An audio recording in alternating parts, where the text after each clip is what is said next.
lifestyle. Sports cards and we live now. Jeremy Lee in the building and every guest that you ever needed. Sports cards after hours keep the hobby heated. Updates, hobby talk like you never seen it. Sports cards live and none could ever beat it. Sports cards is a lifestyle. Sports cards and we live now. Welcome to another episode of Sports Cards Live with your host, Jeremy Lee.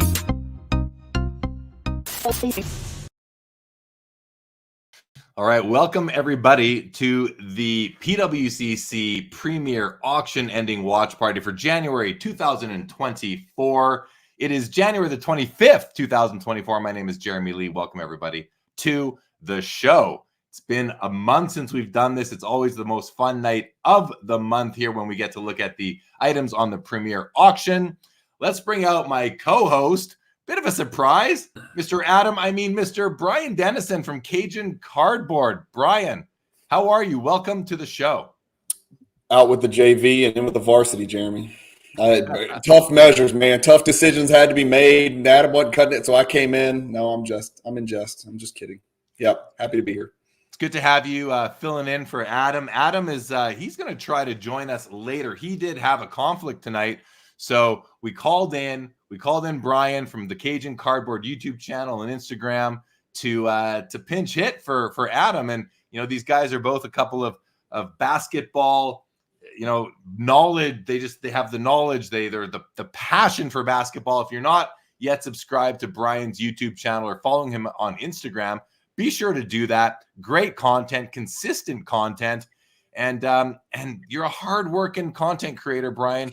Which is, I think I figure I'm a hardworking content creator. You are too. And I hope that means that there's going to be longevity here for you as the years go by. What do you think? You in this for the long run? I'm pretty sure I'm in it for the long run. If I can get through these past, 18 months where prices have done what they did, and I'm having more fun than I've ever had in the hobby, Jeremy. And if it's fun when prices are, to some extent resetting or recalibrating and finding the floor, then hell, I can't wait till they start to rise up into the right, but organically, right? Organically. I agree with that completely. I think, never mind, like content creators, the hobby itself, LCSs, auction houses, like all the different stakeholders, the ones that can last through and just kind of push through the cycles of the hobby, especially the down cycles. I think that's going to make for success in the future for not just those individuals and those entities, but for the hobby overall. If guys like us can keep on pushing through, but there's no reason to stop. Like I love this hobby, whether prices are way up here, they're in the middle, or they're down here. I'm always enjoying.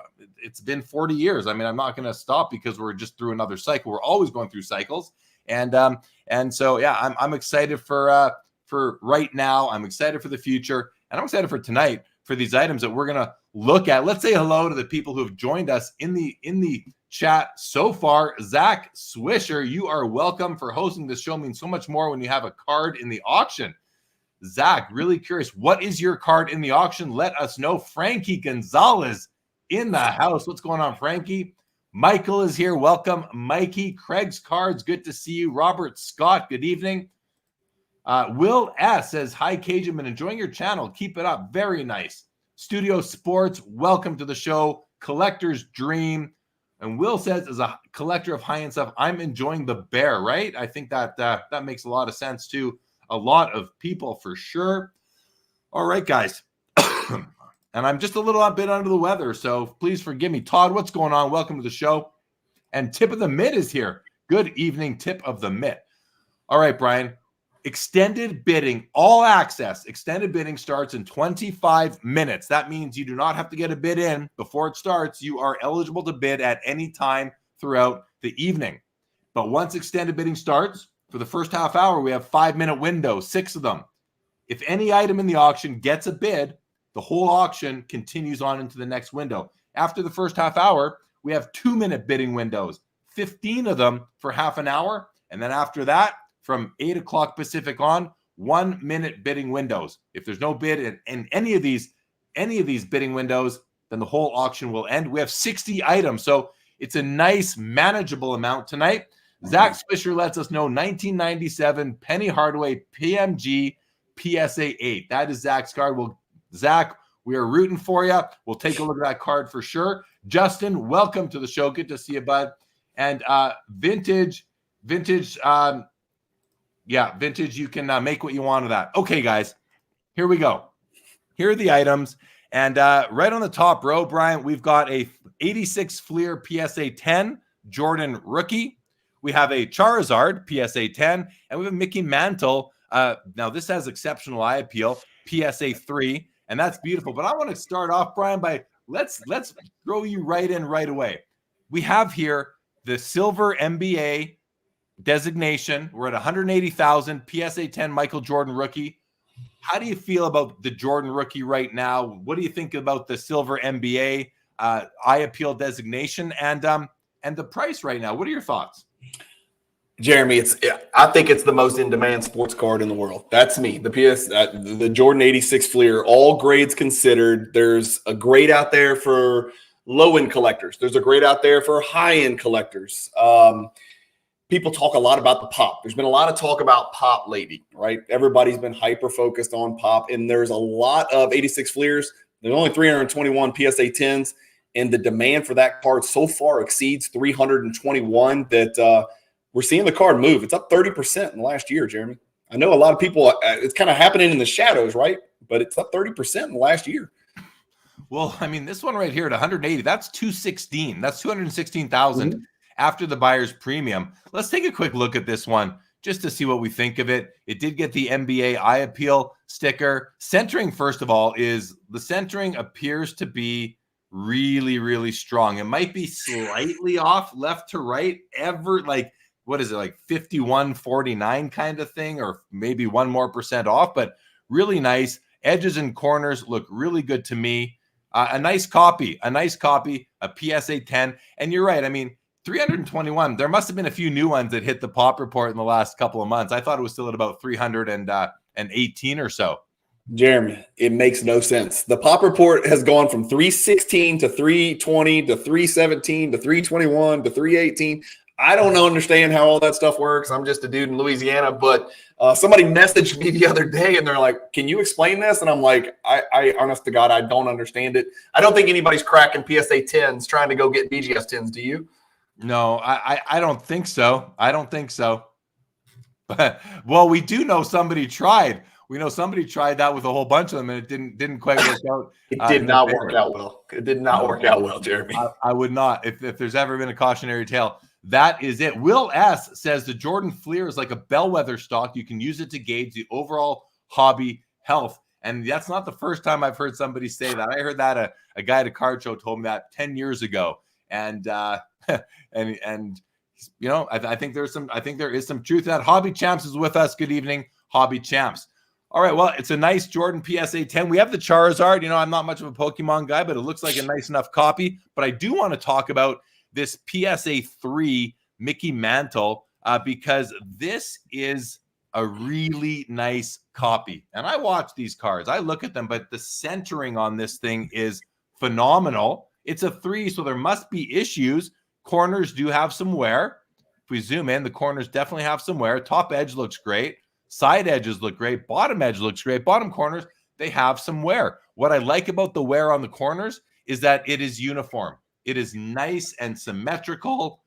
Overall, if I was in the market for a lower end Mickey Mantle 52 tops, this would definitely, Brian, be one that I would be targeting.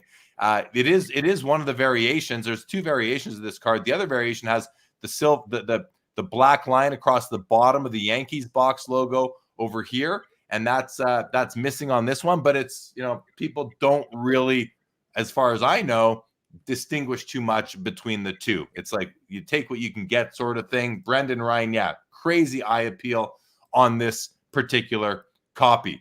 All right, love it. And again, it does have the PWCC exceptional eye appeal rating of the top 15% of the 3s that have come across their desk. Okay, Brian, anything to add on the mantle before we go to the next row? No, I mean, I don't, vintage so much better than I do, Jeremy. But I've been around. I've seen vintage cards. I've seen the Kareems, the Wilts. Because I live in that basketball world. But centering is gonna kind of rule the day when it comes to whether or not PWCC deems it worthy of a sticker. And a 15% sticker is nothing to sneeze at. And I think they hit the nail on the head with that one. I mean, the centering is pretty damn good for a PSA 3. We can pull up 100 PSA 3s, and I don't think you're going to find very many with better centering than that. So I don't think so. I'm actually I'm not surprised because I like the conservative nature of it, but it could have had the S and I wouldn't have shaken my head. I wouldn't either. I agree. I'm with you, man. I'm with you. S is so rare, Jeremy. I mean, how many S cards do you have in your vault? Yeah, 0, right? Yeah. I mean, the S for superior being the top 5% on the PWCC eye appeal scale. All right, let's go to the next 3 in the next row. This is a fun one, Brian. I don't think we've ever seen a female athlete's card sell for this much, at least not on the PWCC Premier. The Caitlin Clark 2022 Bowman University Superfractor Auto 101 PSA 10 on the auto as well. Brian, I'm going to put this one over to you. Tell us a little bit about Caitlin Clark and the appeal of this card of hers. There's a rumor going around that Chris McGill of Card Ladder fame is looking hard at this Caitlin Clark card. I don't know if there's any truth to that, Jeremy. A little birdie told me that he was snooping around because he's so excited about Superfractors and he's a huge WNBA fan. Again, I'm probably not your guy. I don't really follow women's basketball as much. I guess if I had to choose a women's basketball player in the entire world right now that I would watch, it would probably be Caitlin Clark. That's for sure. And I know how people are with Superfractors, especially recently. I feel like there's been a huge kind of swell in the hobby, and I'm hearing the term Superfractor a lot in the hobby. And we've always known Superfractors are special, but especially recently, the word Superfractor seems to be appearing a lot. Well, it does, and maybe. Yeah, I don't know why, but it's really caught the attention, and they're doing a good job marketing them. So could be a few things going on. Here's a card I think you're going to be able to tell us a little bit more about. The 97 Skybox Z-Force Michael Jordan Super Rave. This is a PSA 10. Brian, it says pop 3. It's out of 50. That tells me this is a monster of a card. Can you really put that into context for us, just how big of a deal this particular card is here tonight? And I'm sort of speculating when I say that, but the feeling I get is that you're going to have something interesting to say about this. As far as I know, that card in a PSA 10, if there's 3 of them in a PSA 10, that card's only sold once in history on a public platform. So this is something special that's happening tonight. There's a reason it's at 55 without the BP built in there. What's that? 67, 68, something like that. The highest price this card's ever sold for was a 9.5 copy in 2022 for 30. So when you put a PSA 10 label on a card that's that important, that's a tier 2 Jordan hierarchy card by my measure, it takes it into a whole nother level. And it kind of, guys like me, right, who would like to pick that card up, at a reasonable price, maybe PSA 7, PSA 8, we kind of drop off. And then the big dogs, right, the big dogs come to eat when it comes in a PSA 10 label like that, because now you're really putting it on the table and saying, you know what, I'll go ahead and snag the best of the best. And you're going to pay a premium for it. But, man, PSA 10 on that card is pretty damn rare. Well, 3. I mean, we talked about the 86 Fleer up above, 321 of those. There's only 3 of these. There's 1/100th, 1% of the amount. And there's something to be said for the most iconic card, or a top 3 iconic card in the whole hobby, being the 86 Fleer. But rarity and scarcity, I think, wins at the end of the day, at least for me and a lot of the collectors that I talk to. And I feel like we might see a bit of a bidding war break out on this card tonight. Maybe I'm wrong, but I'm feeling that could happen tonight on this card. Jeremy, over under 100 grand. Yeah, right. I'm gonna say over. It's that PSA 10 pop 3 that is just, and it's a card out of 50. I mean, his the PMG championship is out of 50, and that sells for 200 plus. So why wouldn't this hit 100 grand? It's a nice looking card to boot.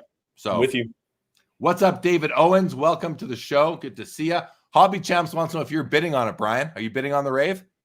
I've got the other 2. No, I don't need it. Do you actually? No, of course not. No, I'm not bidding on it. No, that's a little out of my price range. I'm too busy, in the weeds right now, in the swamps of Louisiana, kind of trying to find value in some of the lower end Michael Jordan stuff, some of the mid-level stuff. I think that's one card, Jeremy. I would, I've got it in my collection, but I don't have it in the PSA 10. So I was very happy to pick it up for the price I did and the grade that I did, because the lower you get on that numeral on the label, the easier it gets financially. So, and there's only 50 of them, which is still, like, at that point for me as a collector, it's about having the card. I don't really care about the grade so much, but a lot of people do.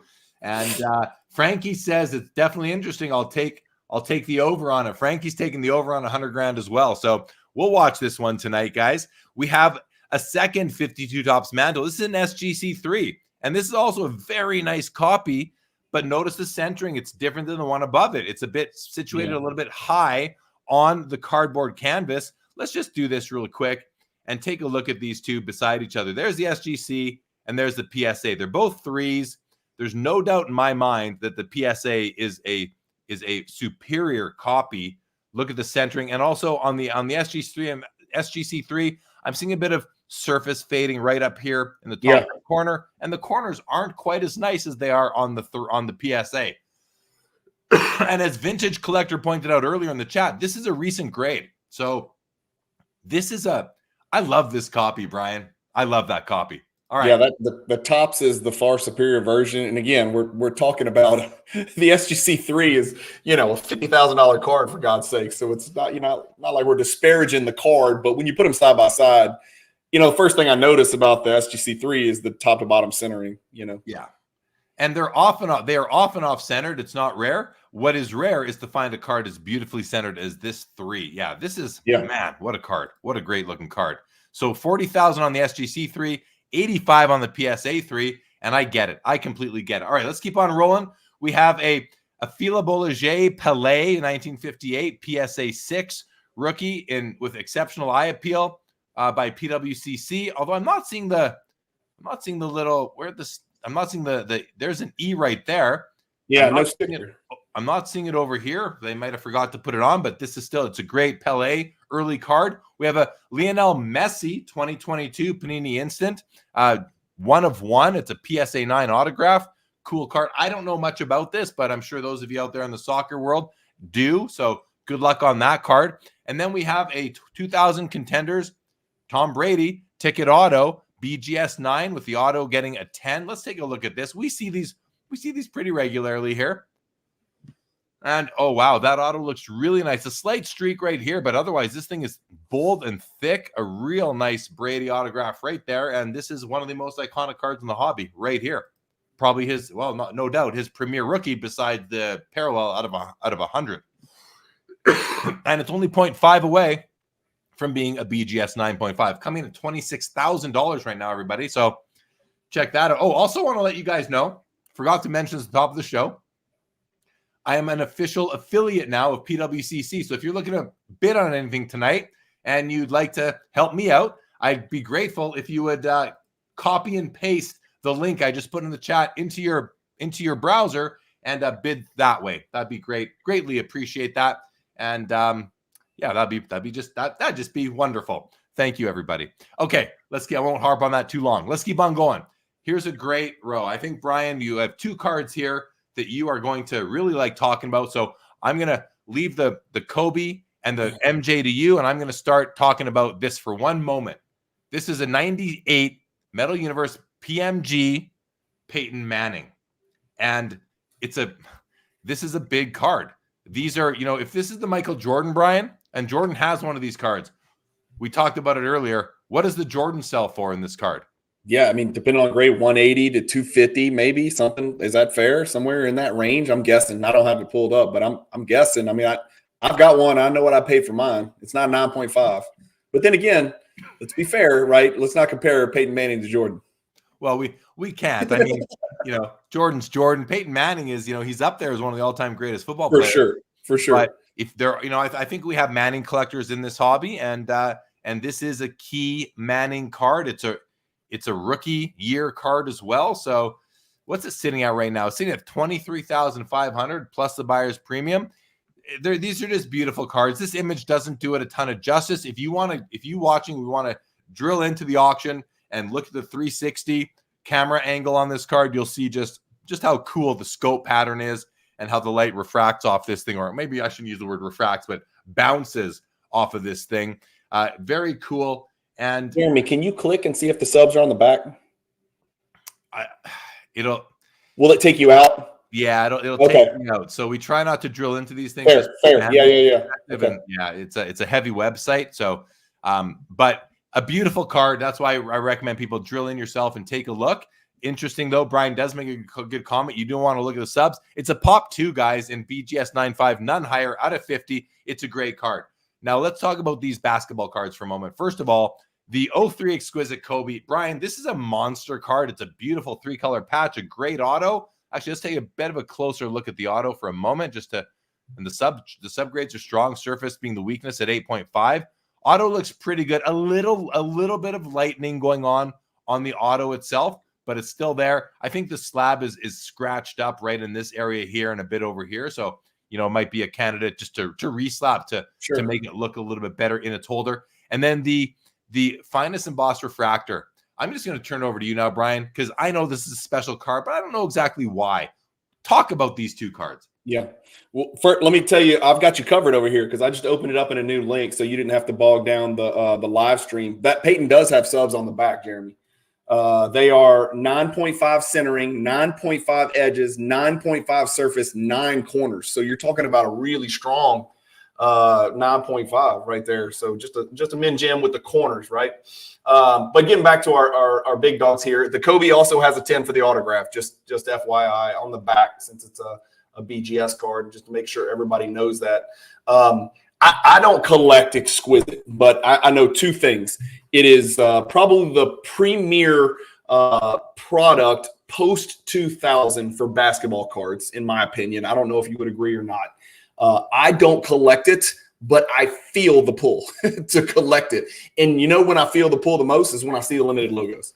The limited logos, I think, bar none, is the best insert in the Exquisite product. And then for those people who are not into Exquisite, 2003 is the first year of Exquisite. So Kobe Bryant, limited logos, first year Exquisite, BGS 9's a good grade on these big, giant, thick cards. This card's got a lot of stuff going for it. It really does. So if you're a Kobe collector, that BGS 9 is the real deal, man. Serial number to 75, all those. And it also gets a little bump because it's LeBron's rookie year, it's Wade's rookie year, it's Carmelo's rookie year, it's Bosh's rookie year, it's TJ Ford's rookie year. Did I go too far on TJ Ford? Next, let's talk about this Golden Boss Refractor. This is a card that I was happy to put into my collection before the hobby went bonkers. So let's just put it that way. So I'm in it okay, right? I didn't have to pay a crazy premium to get it. These cards are really, really tough to find in true clear color with no hulking, no greening, no turning, whatever you want to call it in the hobby. It's really tough to find a card like this with no greening. And the thing is about these cards, Jeremy, and I've seen my copy, I've seen a couple of our friends' copies, even the ones that don't have greening, there's something to the card where it kind of gives you that like tinge, like it's almost like they should have just made it damn near more gold. It's called a Golden Boss Refractor, but it's just not quite gold. It's almost bronze. You know what I mean? Yeah. Die cut, insert, parallel, serial number to 74. This is a tier 1 Jordan card. This is definitely, without any equivocation, one of the 20 best Michael Jordan cards in the world. That's my opinion. It's beautiful. That's a lot to say about it. It's I'm aware of it, and I've never owned one. I'm sure I never will, but it's a special card, and only 74 of them produced. BGS 9, very nice copy. Going to make somebody very proud to pick that one up tonight for sure. I want to say a quick hello to Diamond Card Collector and Found Treasures. Welcome to the show, gentlemen. All right, keeping on going. We have a LeBron James Topps Chrome Refractor PSA 10. We have a National Treasures Brock Purdy patch auto right there, numbered at a 10. This is the hollow gold. And another Jordan rookie, but this is a BGS 9.5. It's got 3 subgrades of 9.5 with corners coming in at a 9. Overall, very nice. I do want to actually, I realize I want to go back up very quickly and read a comment that came in on Instagram about the Messi here. TRFDS says that Messi 101 is so iconic. It's the steal of the auction, no doubt.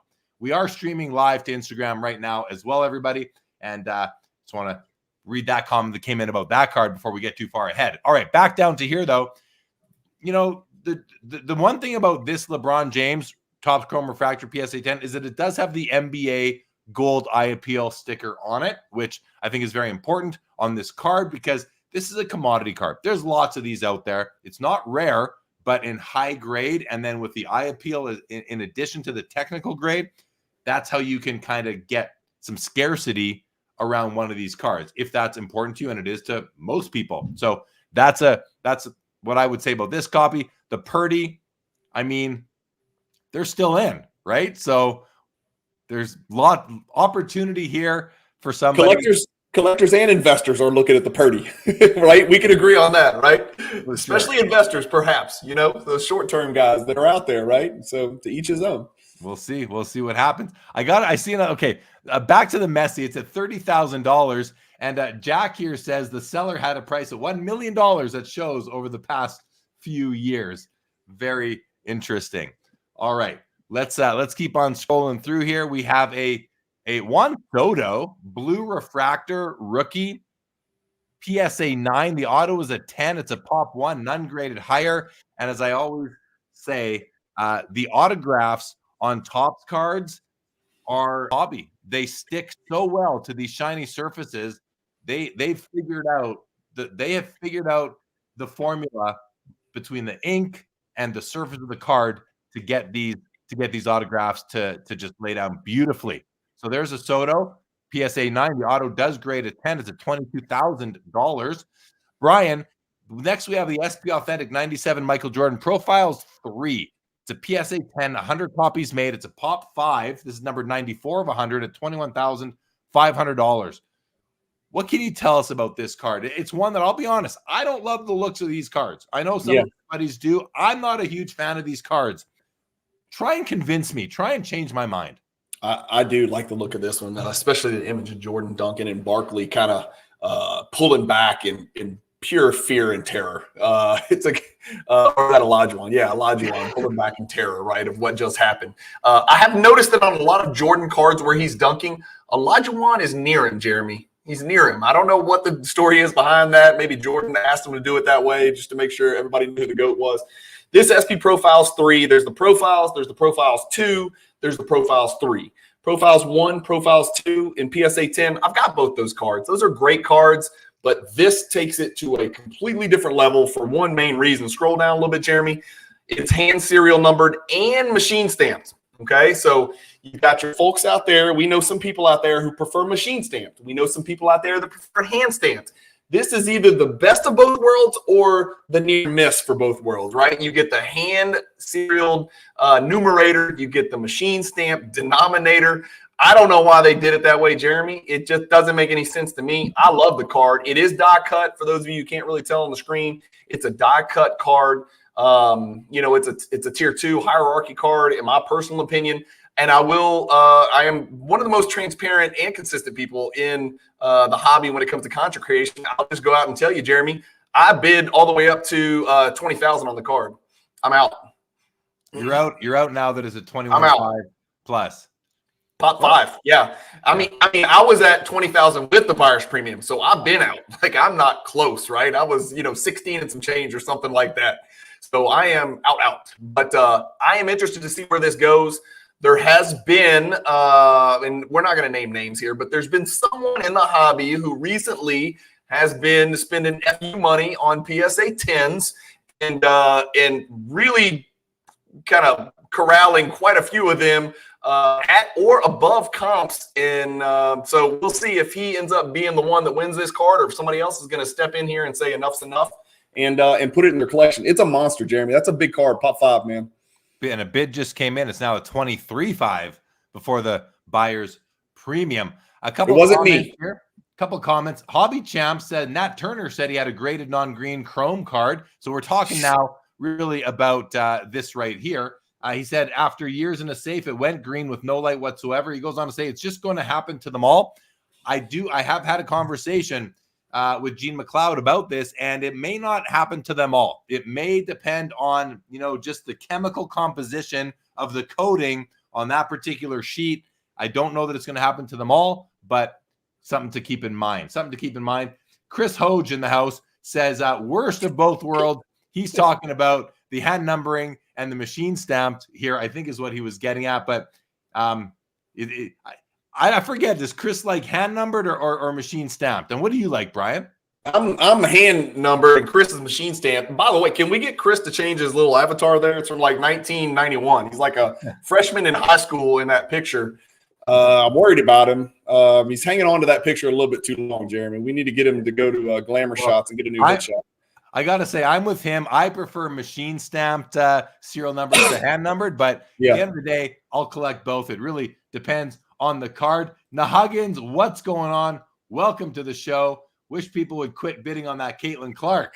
Well, good luck to you on that. We have a Magic the Gathering Alpha Mox Jet PSA 10 Pop 4 23.5. Unfortunately, not much more I can say about that. Okay, Ultra Stars Gold, Brian, one of my favorite cards in the hobby. I own the Shaq. I don't have an MJ. This is a beautiful card. BGS 9.5. These cards are unbelievable in hand, you guys. Among the prettiest cards you can hold in your hand. Yeah. Look at them under the light. Absolutely love them. What do you think of this card, Brian? I own the card in the same grade. I know what I paid for mine. This one is significantly lower than that at the moment. Obviously, we got a lot of time left, and we got a bunch of extended bidding to get through. The last public sale of this one, Jeremy, was $36,000. So if you're trying to pick up the card in gem mint condition, this is one of my favorite things to do in the hobby. Is when you're looking to pick up a card in gem mint condition. If you can't find a 10. You can find a BGS 9.5 for a fraction of the PSA 10 premium, right? But then if you dip a little bit lower and catch yourself a gem, a min gem, where one of the subgrades or two of the subgrades are 9s, well, now you're talking about, picking up a card at even a fraction of the quad or the gem plus price. So for rare, super high-end cards like this is another card that I think is a tier 1 card. And it's below the profiles. I think this is a bigger card than the profiles. That's just me personally. It's trailing right now. This is a card, if you're a legitimate Jordan collector, you need to take a look at, because 21, even with the 20%, that's 25, 26, whatever. It needs to go for more than that. I would be shocked if it didn't. This is a card that sold for over 100,000 not too long ago, Jeremy. 100,000. Yeah, that's crazy to think of. It's going to go cheaper tonight, I have to think, and it's going to make somebody very happy. These are just so nice when you have them in hand. Mm-hmm. I can't recommend them enough. Chris Hoge, he does confirm that this picture is in fact from last week. So Chris, looking good, my man, looking good. Joe Perot in the house. Good evening, Joe Perot, my guy from Santa Cruz. All right, we have a Upper Deck glass Kobe Michael Jordan dual jersey auto numbered out of 10, PSA 10, 2 autos on there. Brian, Pop 1, $22,000. Seems low to me. Does that seem low to you? It does seem low. Those are on card. I'd need to look at the back to, check on the jersey stuff. But it seems like back then everything was game worn, back in the day. Now it's not so much the case. That's actually a 2-color Jordan patch if you kind of squint and look hard enough, right? And it's a Bulls jersey.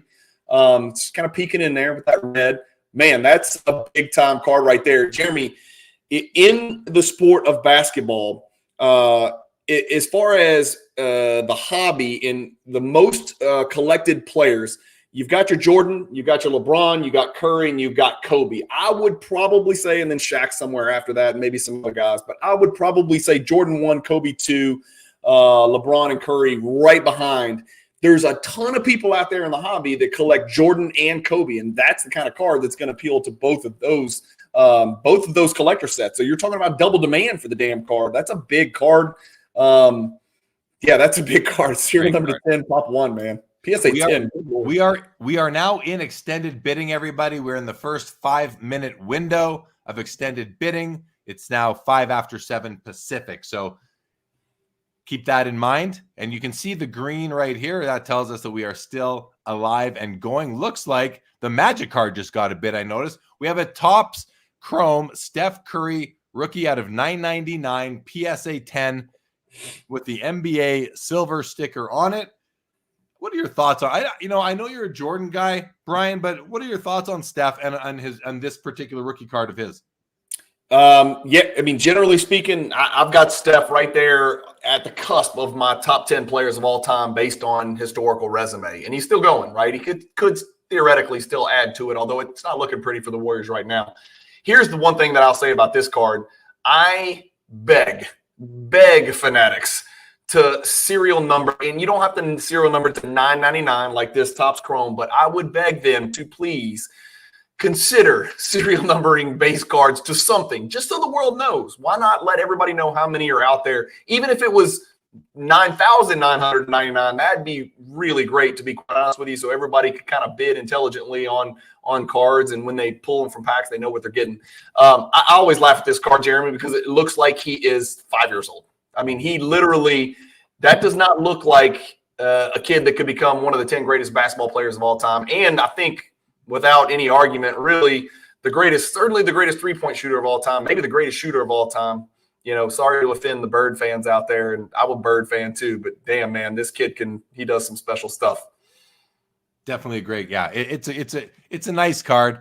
It's grown on me over the years. Frankie Gonzalez, speaking about the dual, where'd the dual go? Oh, right there. He says the pinstripe Jordan jersey only used one season. It was changed to all black afterwards. So there's a little bit of intel on that, just how rare a Jordan jersey like that is. We got Victory Investments in the house. What's going on, Sean? Welcome to the show. Good to see you. All right, let's go to the next row. LeBron James, 03 Exquisite, rookie year, auto patch out of 100. I do love these cards, Brian. It's a BGS 9. Let's have a look at the autograph on this one. See how it's looking. It looks pretty good to me still. Slight lightning right up over here around the top, I'd say. A beautiful two-color swatch and a great image of LeBron right there. Rookie year Exquisite. I mean, you said earlier that as far as Exquisite goes, your favorite insert are the limited logos. And I think that holds true for a lot of people, Brian. But what about this particular? This is, to me, has become a bit of an iconic design. What do you think? I love it. And it is, just for reference, it is a 10 autograph by Beckett on the backside of it. Man, it's two color. It almost looks like a sweater. You know what I mean? If you look real closely at the fabric and you've got it zoomed up to where everybody can see it, it's crazy. It looks like a sweater, a Cleveland Cavaliers sweater that somebody was wearing. But beautiful card, beautiful autograph. I just love that the Exquisite cards, you know how they kind of transition from black to white. You can see it transitions on the left and on the white. It's very artistic in that it's not a clean, uniform robotic machine transition. It's almost like an artist kind of brushed it and then transitioned from black to white. Yeah. And so the black's kind of laid over top of an all white card. I love that about Exquisite. There's something about 2003 Exquisite, especially. The more we talk about this, the more I know at some point I'm going to take that leap, and it's going to lead to financial ruin is what it's going to do. 2018 Topps Chrome Red Refractor Shohei, rookie out of 5, only 5 copies, PSA 9. Let's have a look at the autograph. I always know that they're going to just laid down so nice. Topps has it figured out, guys. They have it figured out on the autographs. Beautiful card. And then we have a 53 Bowman color Mickey Mantle, PSA 8.5. Let's take a look at this. Just kind of assess it. Like, first of all, what a beautiful, beautiful sports card. It's just so cool. The borders, it's a little bit, it's off center to the right a little bit. Top bottom looks really good. But as we zoom in and we kind of look at the registration, looks pretty good. I'd say there's some slight blur, but I'm not really able to pinpoint any part of it.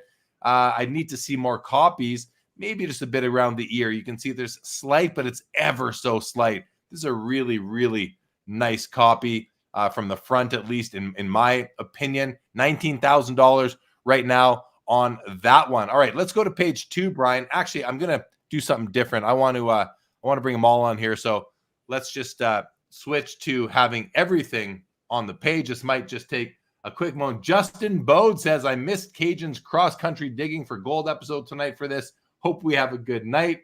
Thanks for doing that, Justin. Good to see you, buddy. Decoy says, I actually like the blur on the mantle. Looks a little bit dreamlike. That's an interesting way to go with it. And Michael says that LeBron James swatch looks like it's from the waistband. Well, there you go. Yeah. There you go. Hobby Champs says market has severely overcorrected on LeBron. Best buying opportunities in basketball. Just my opinion. It really has corrected. So, all right. Let's see where we are now. Here we are. All right. This is pretty cool, guys, because right next to each other, we have maybe one of the earliest auto jerseys of Ken Griffey Jr., 1999 Upper Deck game jersey out of 24. You got the swatch, you got the autograph right beside the very first auto mem card of Wayne Gretzky. This is the 97 Upper Deck game jersey autograph. And let me just show you guys this card. It's a great card. It's one of Adam Gray's favorite cards, non-basketball. You see the autograph right there. It is there. This is a 2-color jersey. A lot of people think it's 3-color, but this mesh-looking piece here, that's cardboard, guys. So don't ever confuse that. Be informed that this is actual cardboard here. It's die cut. But look at the serial number. As you know, Gretzky wore number 99. This is 99 of 99. This is just awesome. Like to be able to pick that up. It's a PSA 6. The auto grade's a 9. I don't know why the auto grade's a 9. I mean, what's wrong with that auto? Like it's all there. I don't understand. I think they've undergraded the autograph personally. Great card sitting at $16,500 as we sit right now, and $16,500 on the Griffey. What a cool pair that would be to pick up. Michael says it's a holy grail. All 99 and 99, no doubt. Punt Pass Click says the Caitlin Clark Super Factor 65K is the story of the night. Interesting for sure. Hobby Champs can't wait for someone to do a Gretzky hierarchy. Yeah, that'd be pretty Jeremy, cool. That's you. Yeah, I'll need you to coach me through it. Yeah, you can send me the playbook for that for sure. All right. And we have a Babe Ruth 33 Gaudy PSA 5. This is the number 181 at $16,000. Very nice Babe Ruth card. However, there are 4 Babe Ruth cards in the 33 Gaudy set, and I would say this is my least favorite of the 4. I like the yellow one, number 53, the most, followed by the full body shot, then the red, and then this one, I suppose. So, and good evening to the professor who has joined us. All right, continuing on, Brian. All right, we have 2 baseball cards, 2 Jackies. Wow, love them. And then we have a 99 Skybox Premium Star Rubies Kobe out of 45. I didn't know this was out of 45. That's throwing me for a bit of a loop, Brian. What can you tell us about that card? I didn't either, and I'm going to plead ignorance here because I collect Jordan, and I collect Jordan through 1998 playing years, and so I'm as in the dark as you are when it comes to 99 Star Rubies. I can't believe they shaved a few off the denominator there. Only 45 of them. That was news to me as well. That's the first thing I noticed when I looked at it. People talk about the 97s and 98s all the time, but you never see these 99s. This is really cool. It's Pop 7, BGS 8.5. It's already at pushing 20 grand with the premium. Going back, by the way, I did want to echo what that gentleman said in the chat about if you're a LeBron super collector, and we know a few of those guys, right? There may not be a better time ever because for whatever reason, I get that there was a hobby correction and a market correction, but damn, what happened to LeBron was extreme, Jeremy. And I look at that stuff every day, and I know you do when you do the PWCC Weekly and the PWCC Premier Live that you're doing right now. It's the pendulum swung too far, man. And if I didn't love Jordan so much, the next player I'd be buying would be LeBron, more so from an investment perspective than a collector perspective. But man, it has swung pretty far. But a beautiful card. Thanks for adding that additional color to the comment from earlier. So beautiful Kobe Rubies from 1999, but 2 Jackie Robinsons. We have his 1948 Leaf rookie PSA 5 above average eye appeal rating by PWCC. Let's take a look. This is a great copy. What I love about it, and what some people might kind of not love about it, but I want to try and convince you otherwise, is this toning that you see around the border. See this toning? I like it. I've said it before. You probably have heard me say it. I love when my vintage cards look their age. I don't want them super clean. I don't want those borders to be pack fresh. I want them to show their age. This is very nicely centered. It is not perfectly centered. You can see it's down and to the left a little bit, but it is very nicely centered for the card. Great color. The yellow is bold. The blue is bold. The registration is almost absolutely perfect. It's very, very clear. Great card. I love it. I love it. It's a very nice 5 in my opinion. And then we have the PSA 6 52 tops. You know, great copy, great card. Off center to the right a little bit high, but we know 52 tops. That's just the way it goes. So a really cool and nice card. I'm seeing people say Omega is saying that the Caitlin Clark is going bananas. Let's go scroll up and take a look at the Caitlin Clark. $65,000 as we sit. I think it was in the 50s earlier. So I don't necessarily personally consider that bananas. Omega, if it doubled, I would or so, but keep us posted. He goes on to also say, my mission for tonight is luring a Cajun to Toronto for the Spring Expo. Yeah, we'll talk about that. We'll talk about getting Brian to the Toronto Sports. Jeremy, you need to send the Sports Card Live jet down to get me down here, man. Yeah. I can't fly commercial. You got to send the Sports Card Live jet down here. I will send the jet. I will send the jet down. Now, we're seeing a couple cards again. Since we refreshed, I believe what has happened is some cards have become higher priced than others. I want to see, okay, so here's a card that is shot up in the price ranking right now.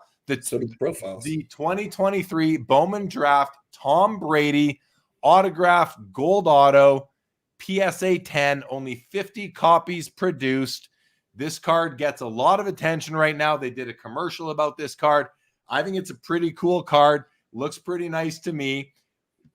Numbered 32 of 50, Bowman Chrome.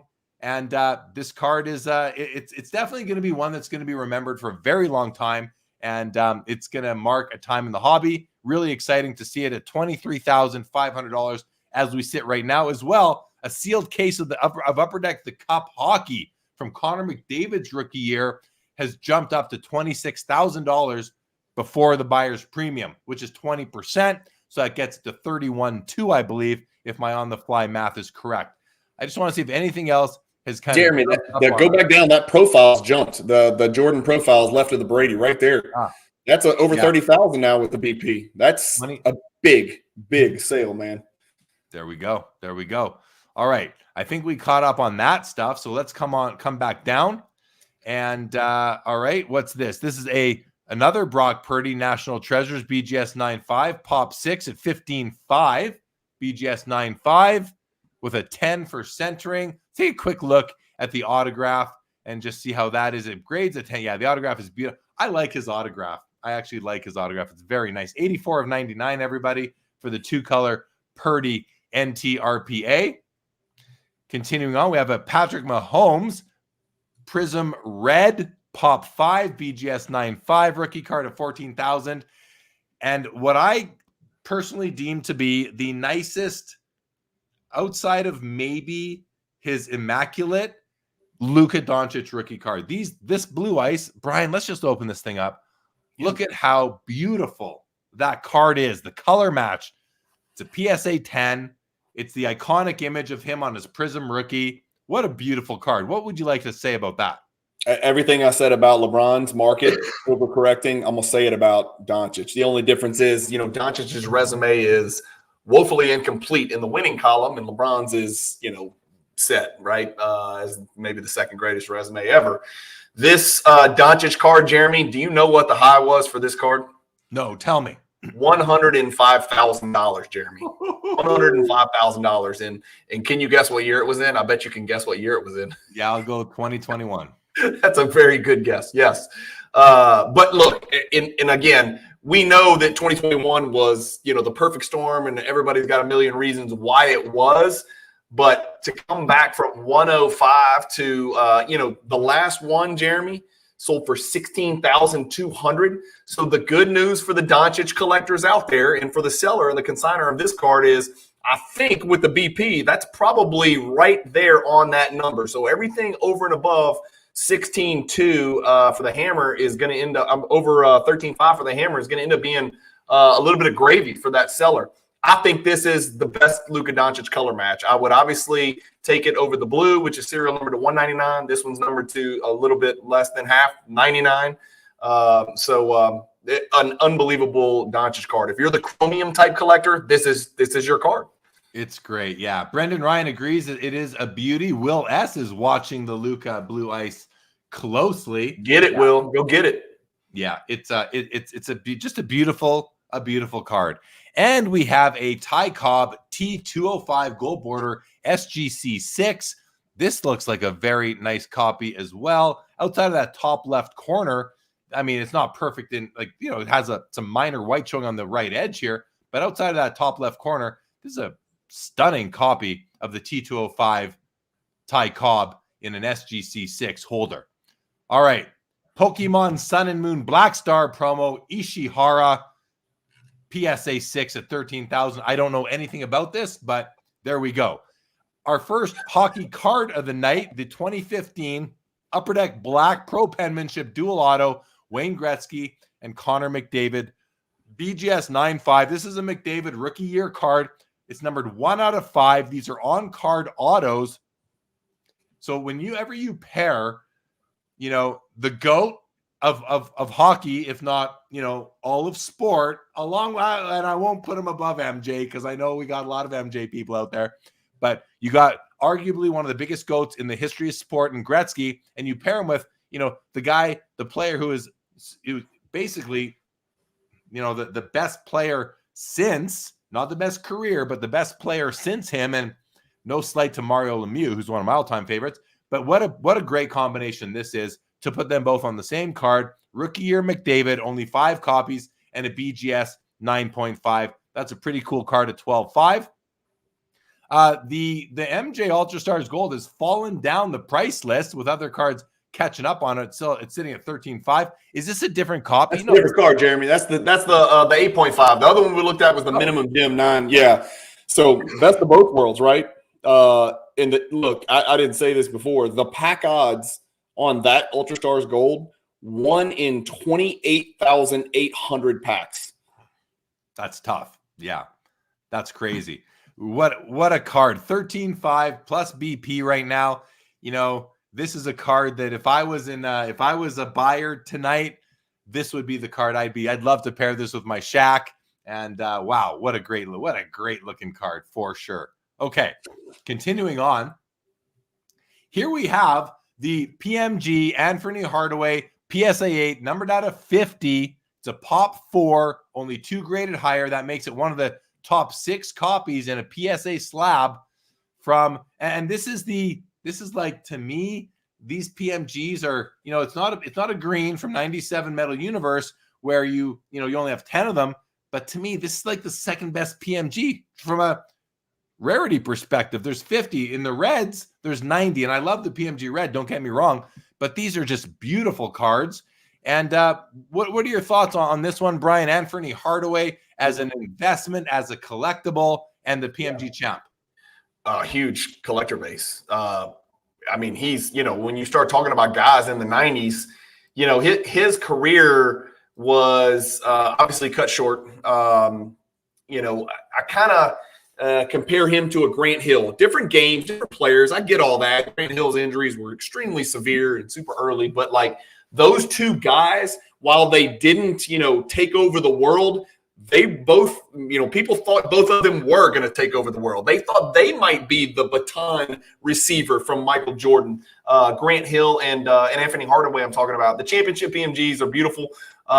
You know, I only own one, and it's Michael Jeffrey Jordan's, but this is, you know, there's only 4 PMGs. There's only 4 original PMGs, and you named them: the green, the red, the championship, and then the 98, which is, you know, the gold tint. And serial number to 50 that's a pretty low serial number when you're talking about 90s cards. When I see this card, I envision the movie The Matrix in the background.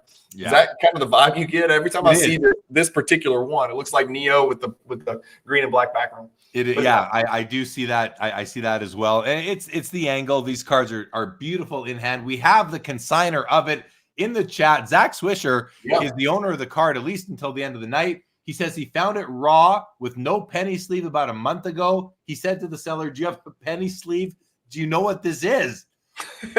So, yeah, congratulations to you, Zach, for finding the card, and good luck with your sale tonight. We're at $14,500 right now on the Anthony Hardaway PMG champ from 97. It's a PSA 8 Pop 4, only 2 graded higher.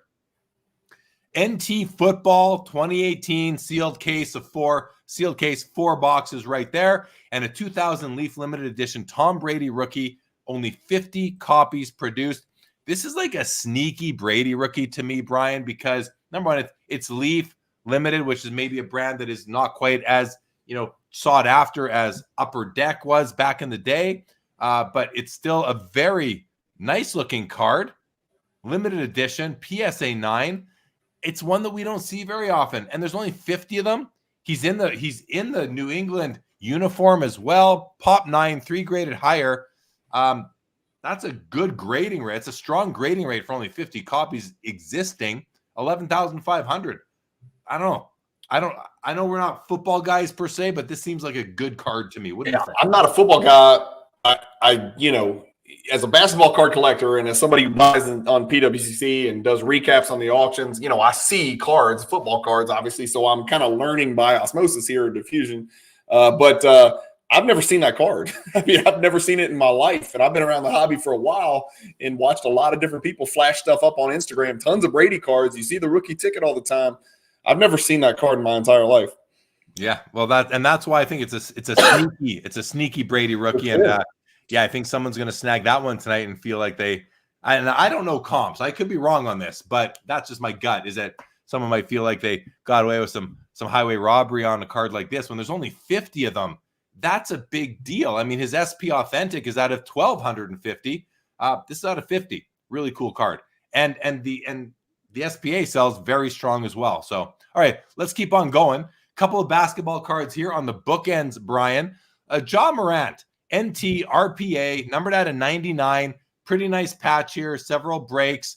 And, he's hurt right now. So is now, in your opinion, Brian, is now a good time to be buying in on a guy like Ja Morant, who showed after he came back from his suspension that he's still got all the tools. He's got the action. What do you think? I'm put on purely my investor hat right now.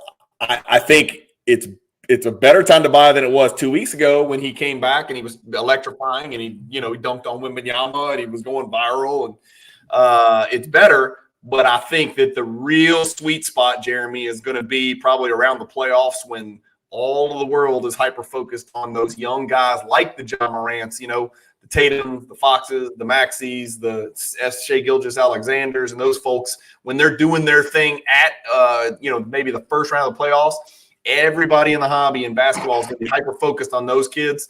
And that's, I think, when Ja's going to see, maybe the best buying window, And you know how it works, man. In the summer, Jeremy, people are going to start to prospect, even on guys that aren't rookies, but they'll buy back into Ja, hoping that he's going to come back healthy. And he should. I think by all accounts, he's going to be fine. It's just a shoulder surgery, so he should be fine.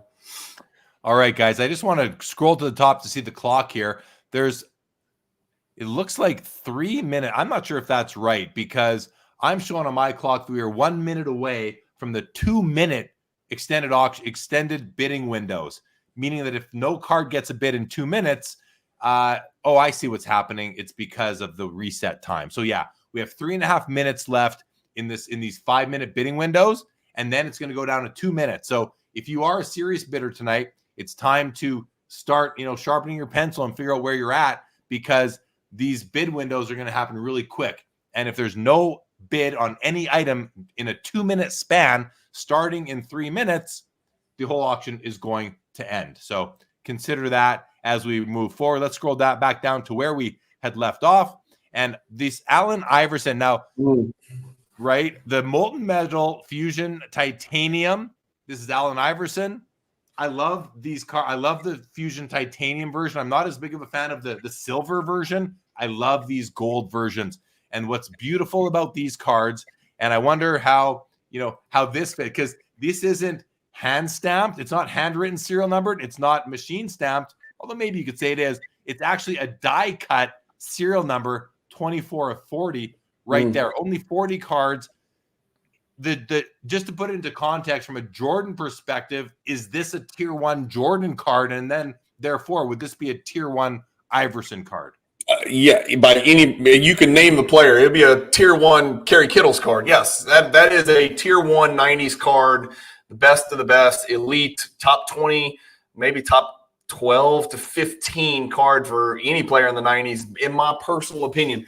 Jeremy, the other thing about that card is the face of Allen Iverson. If you zoom in, is kind of in the background. That's hole punch die cut as well. This is the only 90s card, really the only card that I am aware of where the serial number of the card is actually punched into the card. Yeah. I'm trying to think off the top of my head, Jeremy. Can you think of any? Have you seen any in hockey where it's actually lasered through? There might have been a masked men card or something they did, but no, this is very rare. I love it. And Michael says laser cut. Yeah, not die cut. These were laser cut. Yeah, laser cut. I got to think this was probably stamped out. The serial numbers were probably stamped out, but this part here is definitely laser cut right there. Really cool card. I love them. And then here's your chance to get a Tom Brady Contenders rookie or a Kurt Warner for that matter, an unopened box at $11,000 right now. Hey, Jeremy. All right. That 1-of-1 Messi got a bid. So that thing jumped to 46,000 pre-BP. Still a ways off $1 million as it was priced in some showcases. Well, we got 30 minutes. Let's see what happens. As we heard tonight. A couple comments. Vintage says you're spinning the roulette wheel buying Jaw. Turpin Forcer has the select neon purple Pulsar auto, Paulo Banchera. Congratulations. All right. 1956 Topps Mickey Mantle, a very popular set among vintage collectors. I personally prefer the 55s. They're a little bit cleaner, not so much action going on, but this is a beautiful card. PSA 8, and let's just take a quick look at it. Yeah, centering is very nice. Not perfect, but very nice. Edges, corners, little rough edge, but that's fine. Corners are beautiful. Beautiful color, print. Awesome, awesome card right there. We have a bat on shoulder, Ty Cobb, T206.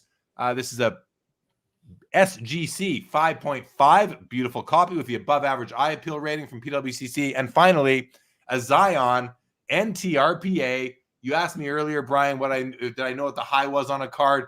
I remember these going for like 80 grand. This one's at 15.5 right now. What are your thoughts on Zion's current state of collectability and investability?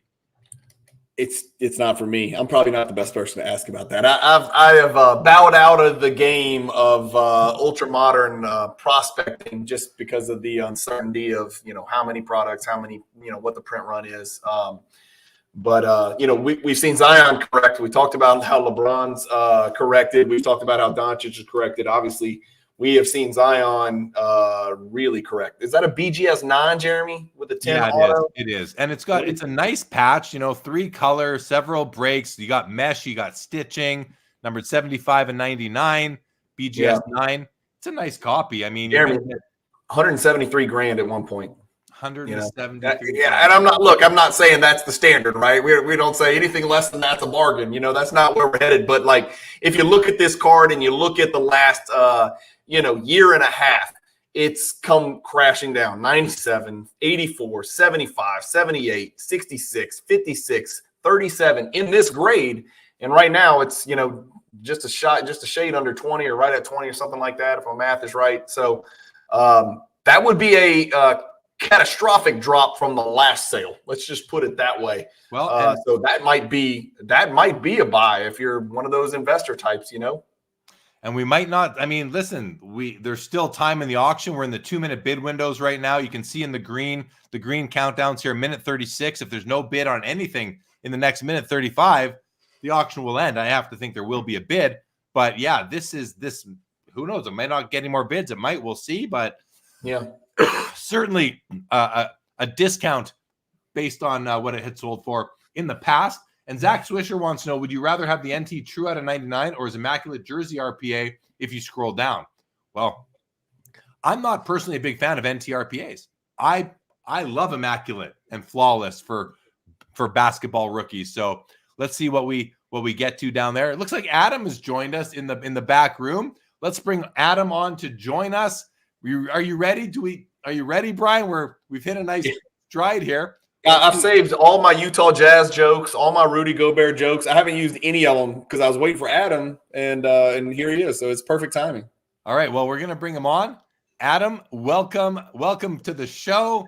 as I know it's your favorite night of the month doing the PWCC premiere. You had a conflict tonight. I'm glad you made it. Better late than never. So we're just going to kind of bring you into the show and pick up from where we were. Anything you'd like to say before we start that, though? I'm glad that Brian saved the Rudy Gobert jokes. Very glad about that. And I'm sorry I look like a sweaty fool. I've been running a basketball tournament tonight. It's every Thursday for a couple of months. And so I was running around like a madman tonight. I don't even want to tell you how much my team just lost by. I'm like pissed, mad, all sorts of everything. But at least I'm in the right place with my friends. So anyway, tonight will be fun. I'm excited for it. All right, guys, let's continue on. Ty Cobb, set of 30, E98, PSA 6, Superior Eye Appeal. We don't see that often. Very nice card right there. Select Football Sealed Hobby Case from 2018, 12 boxes inside, 8,000 right now. And a Topps Chrome Orange Refractor Kevin Durant out of 199. This is a PSA 10. I have to think that the market on this was crazy high back in the day, back in 2021 and all that. And now you can get this for right now under $10,000. It's a beautiful card, and it's out of 199, which is a nice small number compared to, all the other rookies that are available. What do you guys think of this card for where it's at right now? Adam, let's go to you. Well, the thing that I always talk about with the Durant is that that's the year that they didn't do gold refractors for some reason. And so you kind of have to pick and choose between like what ones you think are the best. I always think the rarest is the best. And so you got like the black, what is it called? The X-Fractor that's out of 50. And then you've got the white that's out of 99. And this is like the third best, but I mean, a PSA 10 of that is I think kind of a big deal. I can't imagine there's more than 20 or 25 of those. So did you see Durant's quote about like how he thinks he should be in the GOAT conversation? Yes, and I kept scrolling. Enough, AD, relax. And then everybody tried to explain why he might sort of be right, and I'm like, no, just stop, dismiss it, and let's move on. That's ridiculous. He's not. He's one of the greatest scorers ever, but he's True. not. He's Great. not. He's not in the GOAT debate though. This card is a pop.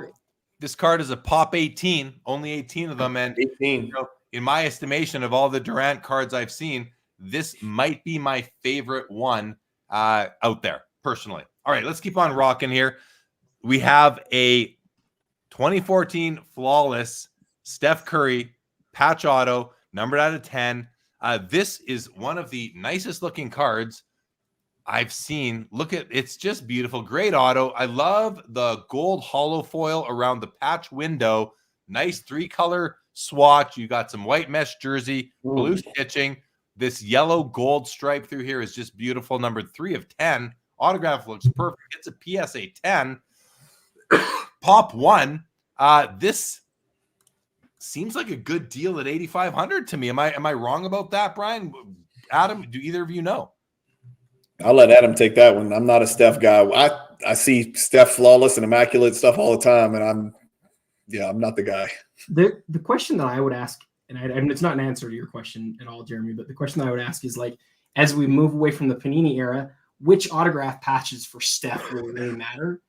And so I think, when you look like, maybe you look at like Kobe before, like Kobe to see like which patch autos people are like looking at saying, oh, these ones matter more than others. It seems like, I'm not personally somebody who's bought these, but it seems like people like the collectors out there have determined that the flawless autograph patch is like one of the nicest.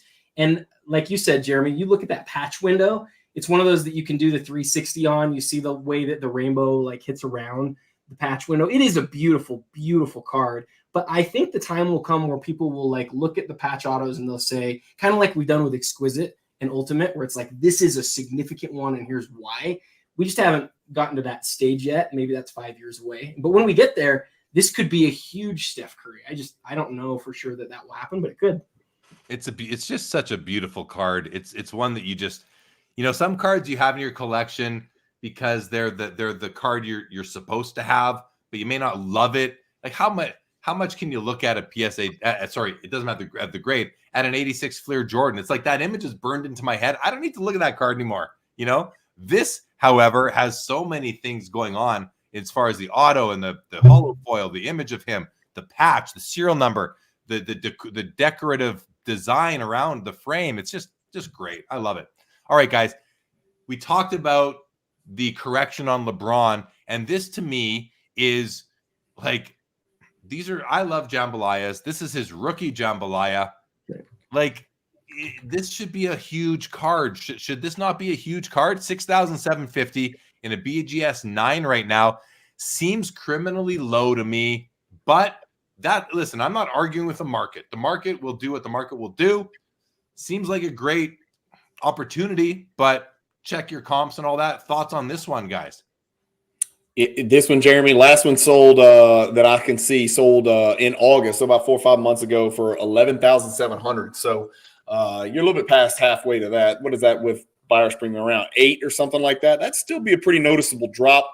It did sell for as low as $7,500 in December, maybe 13 months ago, December of 2022.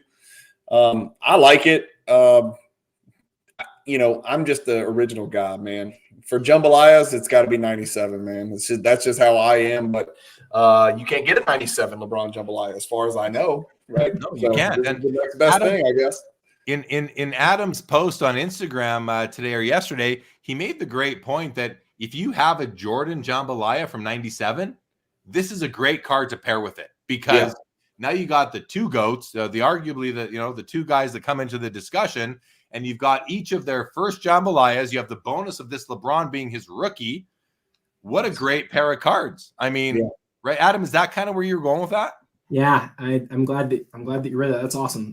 The thing that I like about it is it sort of has this kind of cool place in basketball history, because 97, you've got the first lenticular, really rare insert with a card that all three of us I know love, the Jordan jambalaya, and then Arena Design leaves Fleer, right? And then, but Fleer still produces this card in 2003. So one of the things that's noticeably different is in 97, all of the images of the players are like them sort of like soaring through the air and these acrobatic dunking, like aerobic or athletic sort of poses. And instead, you've got LeBron here sort of like at the rookie photo shoot, but it's still lenticular. It's still got the right name. It's still really rare. And the other thing that I always say about this card, and I think it's pretty open and shut, if you're going to talk about like the best LeBron insert, not parallel, but insert, I think this is probably that card. It's rare. It's rookie year. It's iconic brand. It's got a lot of stuff going for it. And so if I was in the market for a LeBron rookie year card and I wanted to spend around, right, like what Brian was saying, like 10 to 12 grand, somewhere in there, this would be a pretty cool option for that. Yeah. It's Jeremy, do you know how you can tell it was taken at the rookie photo shoot? He's wearing all white, barely laced up Reebok flat bottoms that no one would ever play basketball in. You only wear pictures as a millionaire. All right, let's keep on going, guys. A 2020 select field level black prism Jalen Hurts 1/1 rookie, $8,250. It currently resides in a BGS 9 holder. Something to consider for you Jalen Hurts fans and investors out there. We're coming down to the bottom of the auction, the last 3 cards right here. And Zach Swisher put this question up earlier. Would you rather have the NT True rookie out of 99 or his immaculate jersey numbered RPA? To me, there is no competition. It's no, this is such a nicer card. Let's just do the comparison, guys. Hold on. Are we talking about, who are we talking about here? Yeah, Zion. My bad. Okay, let's open up the Zion for a second. And let's look at these 2 cards side by side. There's the Immaculate. This is a 1/1. This is a jersey number 1/1, 2019. Like, wow. I love this. It's this card all day for me. Number 1/1. And I just think that Immaculate is a nicer card. Where'd the Zion go? Here we go. Let me open up this NT again, guys. All right, that versus this. What some people will say is that the NT has the bigger patch window. Fair. I can't dispute that. It definitely does. But I just love the hollow foil coming off this card in many different directions. I like the image of him is great on both. Autograph is good. I just think that Immaculate is a nicer looking card than National Treasures. Like, and by far. Okay, that's my answer to Zach's question. Adam, what do you say? Well, you know me well enough to know that I agree on this one.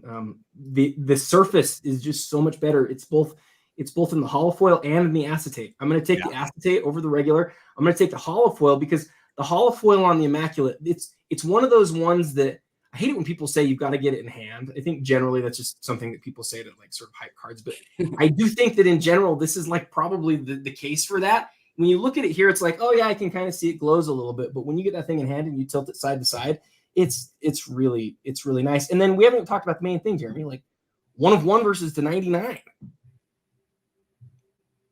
That's where I stop. Period. Oh, Jeremy, you're on mute here. 1 of 1. Sorry, Brian. I didn't mean to cut you off. Yeah, the 1 of 1 nature of it is crazy. That's unbelievable. They're both rookie year cards. I don't care. And here, Zach Swisher says the NT True out of 99 just carries so much weight. With who? Not with me. Not with this collector guy right here. It just doesn't with me. What carries weight is beauty. Like now, I get both sides of it. I'm not, and I will probably, there are exceptions, but I want the card to be nice. I don't want to spend, how much. I don't want to spend $20,000 on a card and feel like I could have got a 1 of 1 that's a lot nicer and also from the rookie year. To me, this is the buy of the auction right now at $7,500. How, like in his rookie in 2021, what would this have gone for? Oh, I don't even want to talk about it. Like well over 6. Yeah. Well, we know a BGS 9 NTRPA, like the one that's a few rows up, went for $170,000. I don't know. I don't understand why that's not a better card. Again, I'm out of the ultra modern prospecting game, so I'm probably not the expert here. But rookie shield and patch window match the color of the autograph as well as the holofoil. The light blue just pops like crazy. I've always loved the acetate on the Immaculate stuff. I think those cards are absolutely freaking beautiful. I did do a little bit of investing in a prospect that I actually coached who's in the NBA right now. And so I bought some of his cards on a very low end. And I went out, Jeremy and Adam, and I bought all of his Immaculates because I thought they looked the best. I bought them all. I bought as many as I could find, serial number 99, serial number 50, and just started buying. And it was super cheap compared to the NTRPAs. Let me add one more real quick thing that I didn't even realize because I'm an idiot. But this Zion, you guys already probably recognize this being the jersey number version.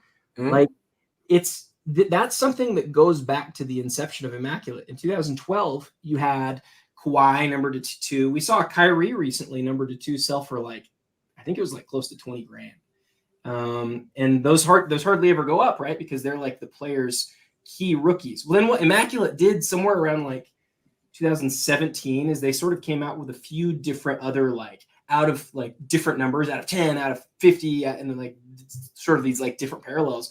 But the guys with low jersey numbers have always been so sought after. I think it's a real thing to say that back in 2020 when this card came out, this may have been $150,000, $200,000 card. Yeah, I agree. That's what I think. That's what I was thinking it would have been back at the peak. Frankie says Immaculate is definitely a better looking set. Michael says the NT does have a better photo though, or kind of asking the question. Yeah, I mean this photo is pretty cool, but the acetate cover over here, this isn't a bad photo. It's not great, but the overall, I guess if you were to put this image on this card, you'd have the perfect Zion card, the ever made of him, likely. So yeah, but I'm still heavily in favor of this. And the 1 of 1, again, we can't overlook the nature of it being a 1 of 1. I think that's just amazing. And we have our first Chet Holmgren card of the night, maybe of the Premier Auction. We had a question that came in earlier from Joe Perot, and he was wanting to know he was kind of asking what Brian's thoughts were on, here we go, curious about Cajun's evaluation of Chet Holmgren and what his ceiling might be. Brian, before you jump into that, we have his 2020 Panini Prism Fast Break Black 101 rookie auto. This card is graded a PSA 10, and the auto also gets a 10. It's a pretty cool looking card, actually, sitting right now at a value or at a price of $4,100. So with that, Brian, can you respond to Joe Perot, please? Yeah. I'll answer Joe's question first, and I'd like to get Adam's thoughts too, because I know he ingests the NBA like I do. I am so excited about the next 3 months to watch this Rookie of the Year race. I pray to God. I know that the Thunder are not going to shut down Chet because they're trying to win the whole damn thing, but I worry about our guy Victor in San Antonio. The Spurs have a history of shutting people down to kind of chase those picks. I hope they don't shut that guy down. He's playing on a minutes restriction, and I think over the last 3 weeks he's actually closed the gap on Chet Holmgren. But to answer the question, Chet Holmgren's ceiling is extreme. He's not a true big man. He's playing center right now for them. There's a lot of talk about them going out in the trade market and picking up a center to take off just so he doesn't take that beating because he weighs about 105 pounds. So they need somebody else to absorb all the contact from the other team's fives. But part of what makes him special is the damn kid's 7'3", man. And he's only 2 inches shorter than Victor. Maybe he's 7'2", whatever, but he looks like he's 8'2". And part of the thing that makes him special is he plays like a wing. I watched him play in high school. He's a wing, man, and he's defending bigs, but he's a wing because he can handle the hell out of it. He can shoot it, and the one thing that does improve with most NBA players over time is their shooting. And as his three-point shooting improves, it's already okay. As it improves, he is going to be a problem. I think he's already a second-best player on the number 2 seed in the Western Conference. Adam? I agree with everything Brian said. I'm so excited about Chet Holmgren. I was so excited at the beginning of the season about the Thunder because I thought maybe Holmgren could be good.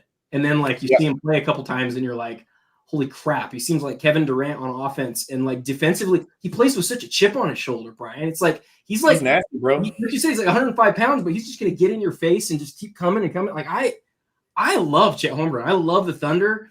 I don't know what's gonna happen to this team because they're both going to be superstars, but you have this other cast of guys that are like the Williams kids and like Giddey, and like there's all sorts of stuff going on in OKC where like they have so much talent. It's going to be really interesting to see who they become as the years go by, but they're really good right now. And honestly, what that reminds me of is a former OKC team that we saw exactly 8 years ago. It's the exact same thing over again. Even with the Durant Holmgren thing, Brian, it's crazy. Yeah. Jalen Williams, the wing from Santa Clara, is not going to be okay being third fiddle on that team. Just like James Harden was not okay being the sixth man on that, OKC team with Jeff Green and Ibaka and Durant and Westbrook. And so Jalen Williams is a franchise player. I'll tell you that right now. Chet Holmgren is a perfect fit with SGA to play that center position. They've got draft assets and they've got space and they're not done, and they're probably going to deal Giddey because he's a weird fit. OKC is a team very, very much on the rise. And so I like that investment. I'm not sure, I don't know if we're supposed to say this. I'm not sure that card belongs in the Premier Auction. See, can I say that? I shouldn't say that. But I don't know if it's a $15,000 card, obviously. You know what I mean? It's one of those ones that's really tough because it's a one-of-one, because it's from a good product. But, like, I kind of agree with you. It's like a nondescript one-of-one. One you look at and you're like, it's a fast break. But it is black. It is the right brand. It is the right player. And so when you've got a card like that, you kind of don't know. It is a sticker. It's a sticker, and it's a fast break. And, I don't know. I think the card might have done better in a PWCC Weekly where it gets more attention. But we'll never know, right? I don't know. But anyway, yeah. All right, guys. Thanks for responding to Joe's question. So I've resorted this now by recent bid, so we can see where the action is. So Pele has been getting some action. The Zion that we were talking about a minute ago, the one-of-one Immaculate, is getting action. It's up to $87.50. Shohei, the red out of 5, is at $34,000 right now. Let's kind of keep on going and seeing. We have the Purdy's getting a bid. The Anthony Hardaway for Zach Swisher is up to $16.5. Zach, congratulations on getting a couple more bids in on your card. The kind of under the radar Brady rookie is up to $14.5. I think it was $12.5. Last we looked. So that's got a bid. And the clock is at 1:20 right now. So it keeps on resetting back to 2 minutes as bids come in on any card. And keep in mind, guys, there's only 5 minutes left in the 2-minute bidding window segment. And then it's going to be 1 minute. If there's no bid on any card for 1 minute, the auction will end. The Jordan Kobe dual auto jersey got a bid up to $36,000. And we were talking about the Steph Curry here as well. Beautiful card is up to $87.50 right now. Brady, the Brady Bowman draft fantasy card or dream card as they're calling it. This is out of 5. I didn't realize there was only 5 Red. copies of this particular one. I must have read it when we went by it last time, but I didn't realize the significance of that being out of 5. I want to see how the auto is laid down on this particular copy. Yeah, it's beautiful. Jeremy, real quick on the Brady. I don't want to take too much time, but the thing that is cool that I think a lot of people have looked past is this has the same format as other Bowman Chrome prospects do, right? You got the super, you got the red to 5, you got the orange to 25, and the gold to 50. And he doesn't have all of the more plentiful ones, but I kind of think that's a cool thing. I do too. I like that they kind of match it up with the rest of them. That makes a lot of sense to me. And just got another bid up to $29,000 now. The Jordan Super Rave out of 50, pop 3 is at 70. The over-under was 1,000. Me and Frankie Gonzalez in the chat took the over. Adam, you want to get in on that action? We're not really gambling, but we said over. What do you think? 100,000 over 100 with BP. We're at 84 right now. The power of the PSA 10. It's really tough. It's really tough. There are how many 10s? 3. I would take the under, but I don't feel comfortable with it. It could go over for sure. Okay, well, we will see what happens. The beautiful Bowman color mantles at 21.5 now, and the Messi's up to 65,000. The 101 that we were told earlier was in showcases for the last couple of years at card shows for $1 million. I don't think it's going to get to $1 million, but maybe it'll get to 100 tonight. Time will tell. The Gretzky McDavid's up to $13,000 right now. JR has a question, Brian. He says, I want to know how many Michael Jordans Brian is purchasing tonight. Brian, are you willing to share with us? Yes, it is the same number that Adam and Jeremy are purchasing in this auction. 0. 6? I shouldn't presume, but the answer is 0. Did you think I was over here, just kind of typing and putting in bids on some of these cards? No, I'm out. I told you guys, I'm transparent. I made a run at the Profiles, Adam, that Profiles 3 PSA 10. It's over $30,000, man. Wow. The power of the 10. I know. I thought I was being aggressive, man. I pushed it up to about 20 grand with buyer's premium. I mean, that's a big card on my list. It's a big card, big target card on my radar, but I cannot get where that's at. That is more than double the highest price ever paid for that card. Well, it's almost at $35,000 now with buyer's premium. So, but we've seen what's been going on with PSA 10 Jordans. They're just breaking records left, right, and center. And as you alluded to really early on in the show, Brian, there's people out there buying these things up. So, the hobby it's maybe it's been correcting on Zion and Luka and LeBron, but it hasn't corrected on Michael Jordan. And maybe it's because there is not a correction to be had. Jeremy, our Zion's getting bids, man. You and your big mouth, man. You ran that card up. Look at you. There it is. 10,000 for the Zion on the Zion 101. Hey, deservedly so. I mean, that to me is I think that's one of the prettiest cards going tonight. And listen, Zion there's still a lot of basketball to be played for this guy. It's not 2021 anymore, but 101, immaculate rookie. I just love it. I just love it. Brian, I've been wanting to ask you, and you might have talked about it before I jumped on. If you had to project, if you had to just guess, just totally high level guess what the next 5 years looks like for Zion. I know you're you're close enough. I don't know if you root for the Pelicans, but I know you're close enough. Do you have any sense of if you had to guess what you'd say about his next 5 or 10 years? I think it'll look the same as the last 5. Really? I do. Does he just not have the passion? Is that what it is? He doesn't.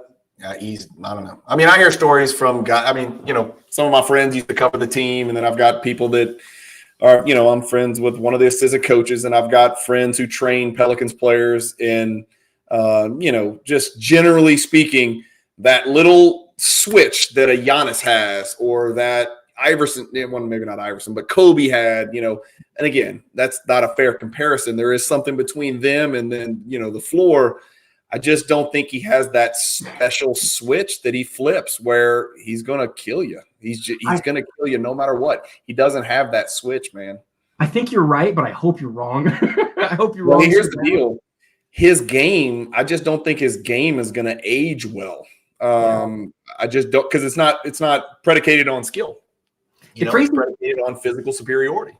the crazy thing to me is even though earlier this year he was a shell of himself athletically, you'd like you're watching a game and you'd look up and you'd be like, oh, Zion's got like 28 points. I didn't feel like he had done anything, even though he wasn't playing with that same athleticism. And then as the season went on, I thought he was getting it more and more, but then there's injuries and I always come back to that, like, does he really want it? But like I said, and I think this is where I would leave it. Like, I think you're probably right. I don't know that that's right, but I really hope you're wrong because he's got this, like, that size and that athleticism is just the rarest thing. Like, nobody has that. You know, Adam, I can see if you told me he's going to make 3 All-Star teams in the next 5 years.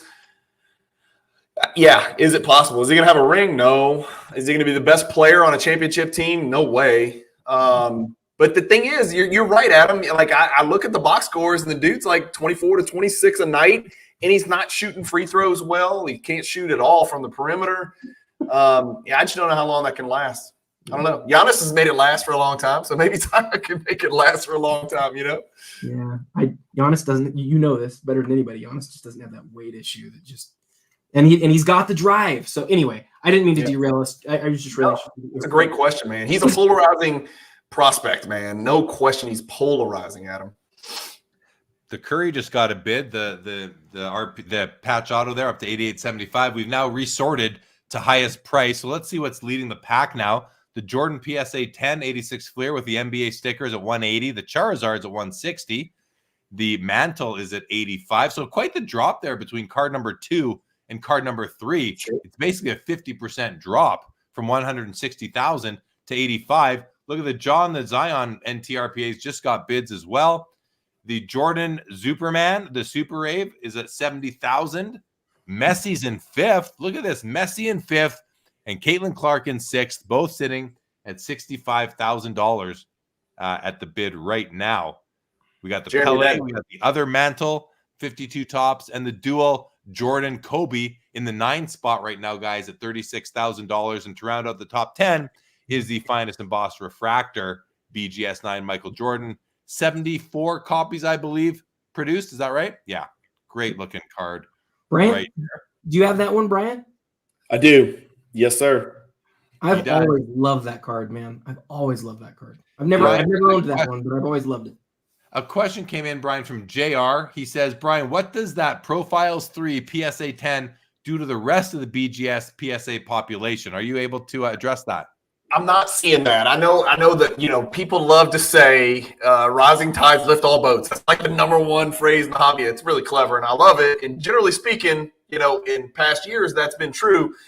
I'm not seeing that with these Jordan 10s lately. And for anybody who doesn't collect Jordan, recently in the past maybe 8 to 10 months, Jordan PSA 10s of relatively rare low pop cars, less than 100 pop, less than 50 pop, are going bananas. They're breaking 2021 prices. For instance, that SP Profiles that you just asked about, it's more than double the highest price ever paid for one of those cards. I don't see that correlation where, you know, if the Scoring King sells for 20, it's going to pull up all those PSA 9s and all those PSA 8s. I'm not seeing that on the cards that I'm looking at personally. But hopefully that answers your question. I'm just not seeing rising tides lifting all boats. It's only lifting the PSA 10s. I really think it's a select few that are bidding on that Profiles PSA 10 and the other PSA 10s that are going for the $15,000 to $40,000 range. I don't think it's 12 or even 20 guys going for it. I think it's 2 or 3 guys right now, whereas the PSA 9s and 8s are, you know, more collectible. All right. Well, thank you for addressing the question. Frankie says, I wish Jordan corrected so I can buy more. I don't think there's a correction really. I think it's going to, you know, ebb and flow with the market. I don't think there's a correction to be had. Jordan is incorrectable. Incorrectable. Yeah, incorrectable. Uncorrectable, perhaps. Zach says the market needs Zion, in my opinion. And Michael says in the tradition of Bill Walton, Samboy, etc. Will read the Giannis bio as a child of immigrants. Very cool. So we're now back to sorted by bids, and the Curry's at 93.75. I thought I just saw a bid below come in at over 10,000 there. So maybe I need to read that. Yeah, you did. I saw it too, Jeremy. Yeah, I'll hit refresh quick here, and let's see if that'll change it. It usually catches up on the main screen, but let's see what happens as we refresh one more time. And we are now in the 1 minute windows, guys. 1-minute bid window. So we have 13 seconds. If a bid, oh, there it reset right there with a bid on the Ty Cobb, the Michael Jordan Kobe. We are now in bid war territory, everybody. Bidding war territory. Rave, the Super Rave just got one. Say again? The Super Rave just got another bid up to 77.5. Oh, there you go. It's on your screen. Yeah. Yeah, it's showing up there now, which is good to see. The Zion 101's at 10.5, and the Curry is at 10.750. Really three nice looking cards across the top right now with recent bids. Oh, and there we go. The Magic card just got a bid. So we're going to continue to reset to the minute mark here as these bidding wars work themselves out on some of these cards. Adam, was there anything in this auction that you wanted to speak about? And there we go. We're at 80. We're now at 96,000 on the Super Rave. We're getting close to the over/under being over 100K. And myself and Frank, what did you take, Brian? Did you even take a position? Yeah, I thought it was going to go over, Jeremy. You did. So you, me, and Frank, you all took the over. Let's see what happens. Can I change my vote? I want to change my vote. Too late. Go ahead, take the over now. I mean, because it might not go, and then you'll be like, "Oh, I should have stayed there. Should have stayed there." But you guys are smarter than me. I should have, like I said, the power of the PSA 10. I've always sort of like over the last like 7 or 8 years thought we're gonna see like the power of the PSA 10 leave, and it's just gotten stronger and stronger. It's gone the other direction. I'm with you, Adam. I was like, BGS 9.5s are going to close that gap. The gap's widening. Crazy. Hey, Brian, the profiles that you said it's the one that sold previously for the highest, was that a BGS 9? It was. That was my copy. I sold Was it? Yeah. Well, your record has been shattered, my friend. But congrats for holding it for so long. Look at these bids coming in, guys. The Brady is up to 30,000 right there. The profiles just got a bid, I believe. I got to refresh again. I mean, the bids are coming in fast and furious right now, and that's kind of what we expect at this time of the night with the 1-minute bid window. The Jordan Ultra Stars Gold 26.5, the profiles 29. So that gap is on 27 now on the USG. These might overtake the profiles, Brian, which would be pretty cool. Yeah. Brady's at 30,000, 80,000 still. There we go. Did it overtake it? No, still $1,500 away right there. Adam, you know the highest price ever paid for that Super Rave Jordan? Ever. Any grade. I would have guessed, honestly, like 45. 30. It's triple. It's at 96,000 with BP. It makes sense from a rarity perspective. It's sort of that right year, right rarity, but it hasn't sold for as much as like, you know, the other cards that are similar to it. I've always thought that maybe it was because it wasn't different enough aesthetically, but it's getting its love tonight for sure. The highest PSA 10 was 21. So wow. We're now $1,000 gap between the profiles and the Ultra Stars Gold. Go ahead, Adam. Which one of those two would you rather have, Brian? The Ultra Stars Gold. Me too. Yeah, which is why I have it.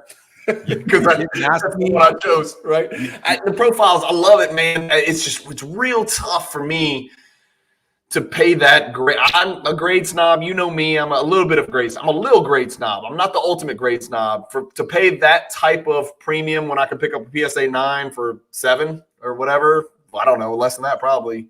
I just can't do it, man. Yeah.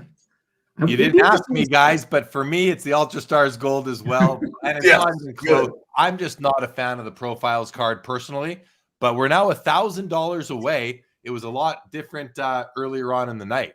Let me jump in on the profiles real quick because we were all real fast to say the USG that the gold is like probably the second best non-number Jordan insert. I think pretty clearly it is. It's a great card, but the profiles has some things about it that I think are kind of unique. It is one of the deepest embossed cards you've ever seen. And it doesn't pick it up on the image, obviously. There's 3 versions of the card, obviously, by profiles 3. The first 2 look really similar. The third is deeply embossed with that, you know, the serial number, the handwritten number on it. And the thing that I always love about this card is that although it's not an autograph, Jordan is signed or Jordan is handwritten in blue. And so seeing that blue, seeing that great, that like legitimately is probably the best copy of that card in the world. And that does make a lot of difference. Like some people don't want to just have the card. They want to have the very best copy of the card. So I get why it would sell for more, but for me and my collecting, I love the Ultra Stars Gold. For me, it would be that one all day. All I can say is they're both great cards, but just from an eye appeal perspective, where my eyes go is the Ultra Stars Gold. And I do own a copy of as I mentioned earlier, the Shack, so I know I know what they're like. Love it, just love it.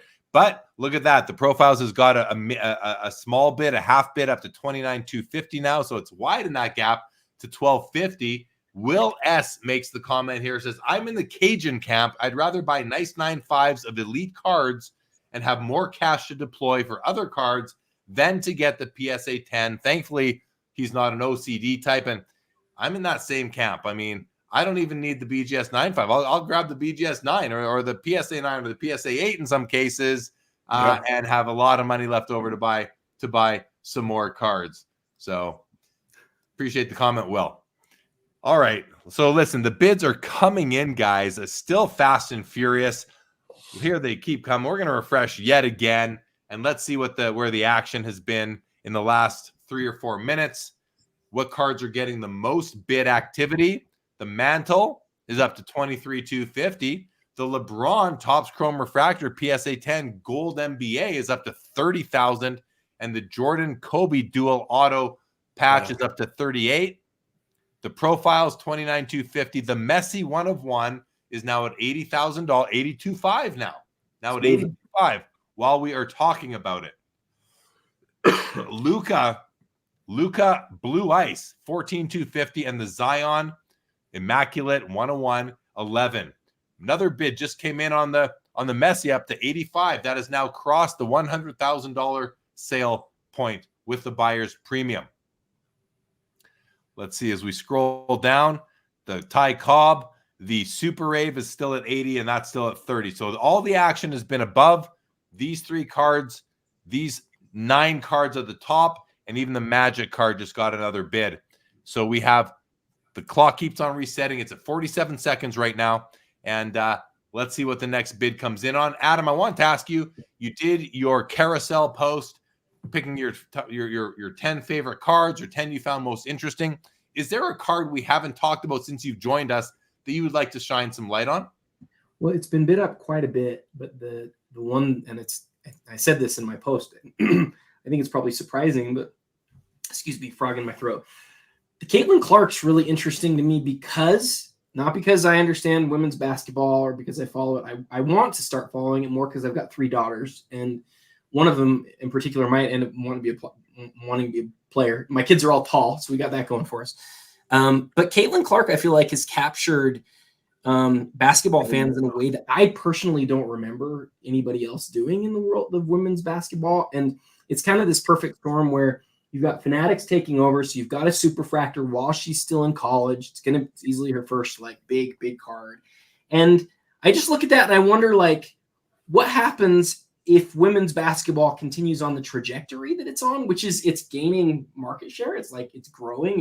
It's I see a lot more guys watching it than used to. And so I look at that and I go, I wonder what that card will do over the next 10 years. And I'm not saying I think it's going to it's already a very healthy $78,000. That's a lot of money. It's maybe the best women's basketball card in the world. That's pretty cool.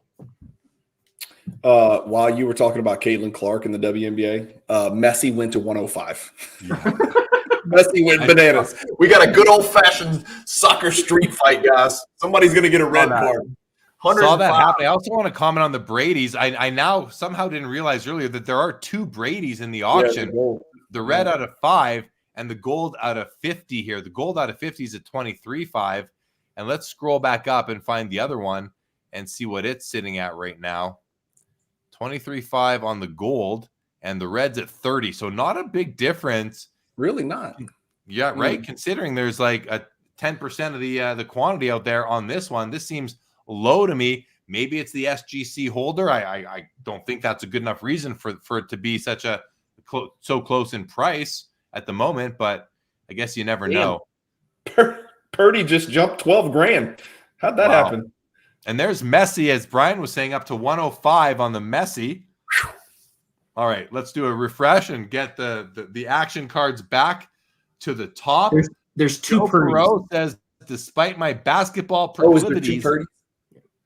I think the Jackie Leaf is my card of the night. It is a beautiful, beautiful card for sure, Joe. All right, there's the two Purdy's. Yeah, there were two Oh, okay, that makes sense. I was like, wow, how could it jump $12,000? Right. So Sorry, what's the difference here? It must just be they're both. Oh, one's out of 10, one's out of 99. Simple. Yeah. Obvious. They look very similar at first glance. And the Mantle gets another bid up to $25,000 on the 53 Bowman color Mickey Mantle and the PSA 8.5 holder. We are in the 1 minute extended bidding windows right now, everybody. And the bid, but that doesn't seem to be an issue. The bids are coming in fast and furious still, as they have been for the whole 16 minutes. We have been in the 1 minute bidding window.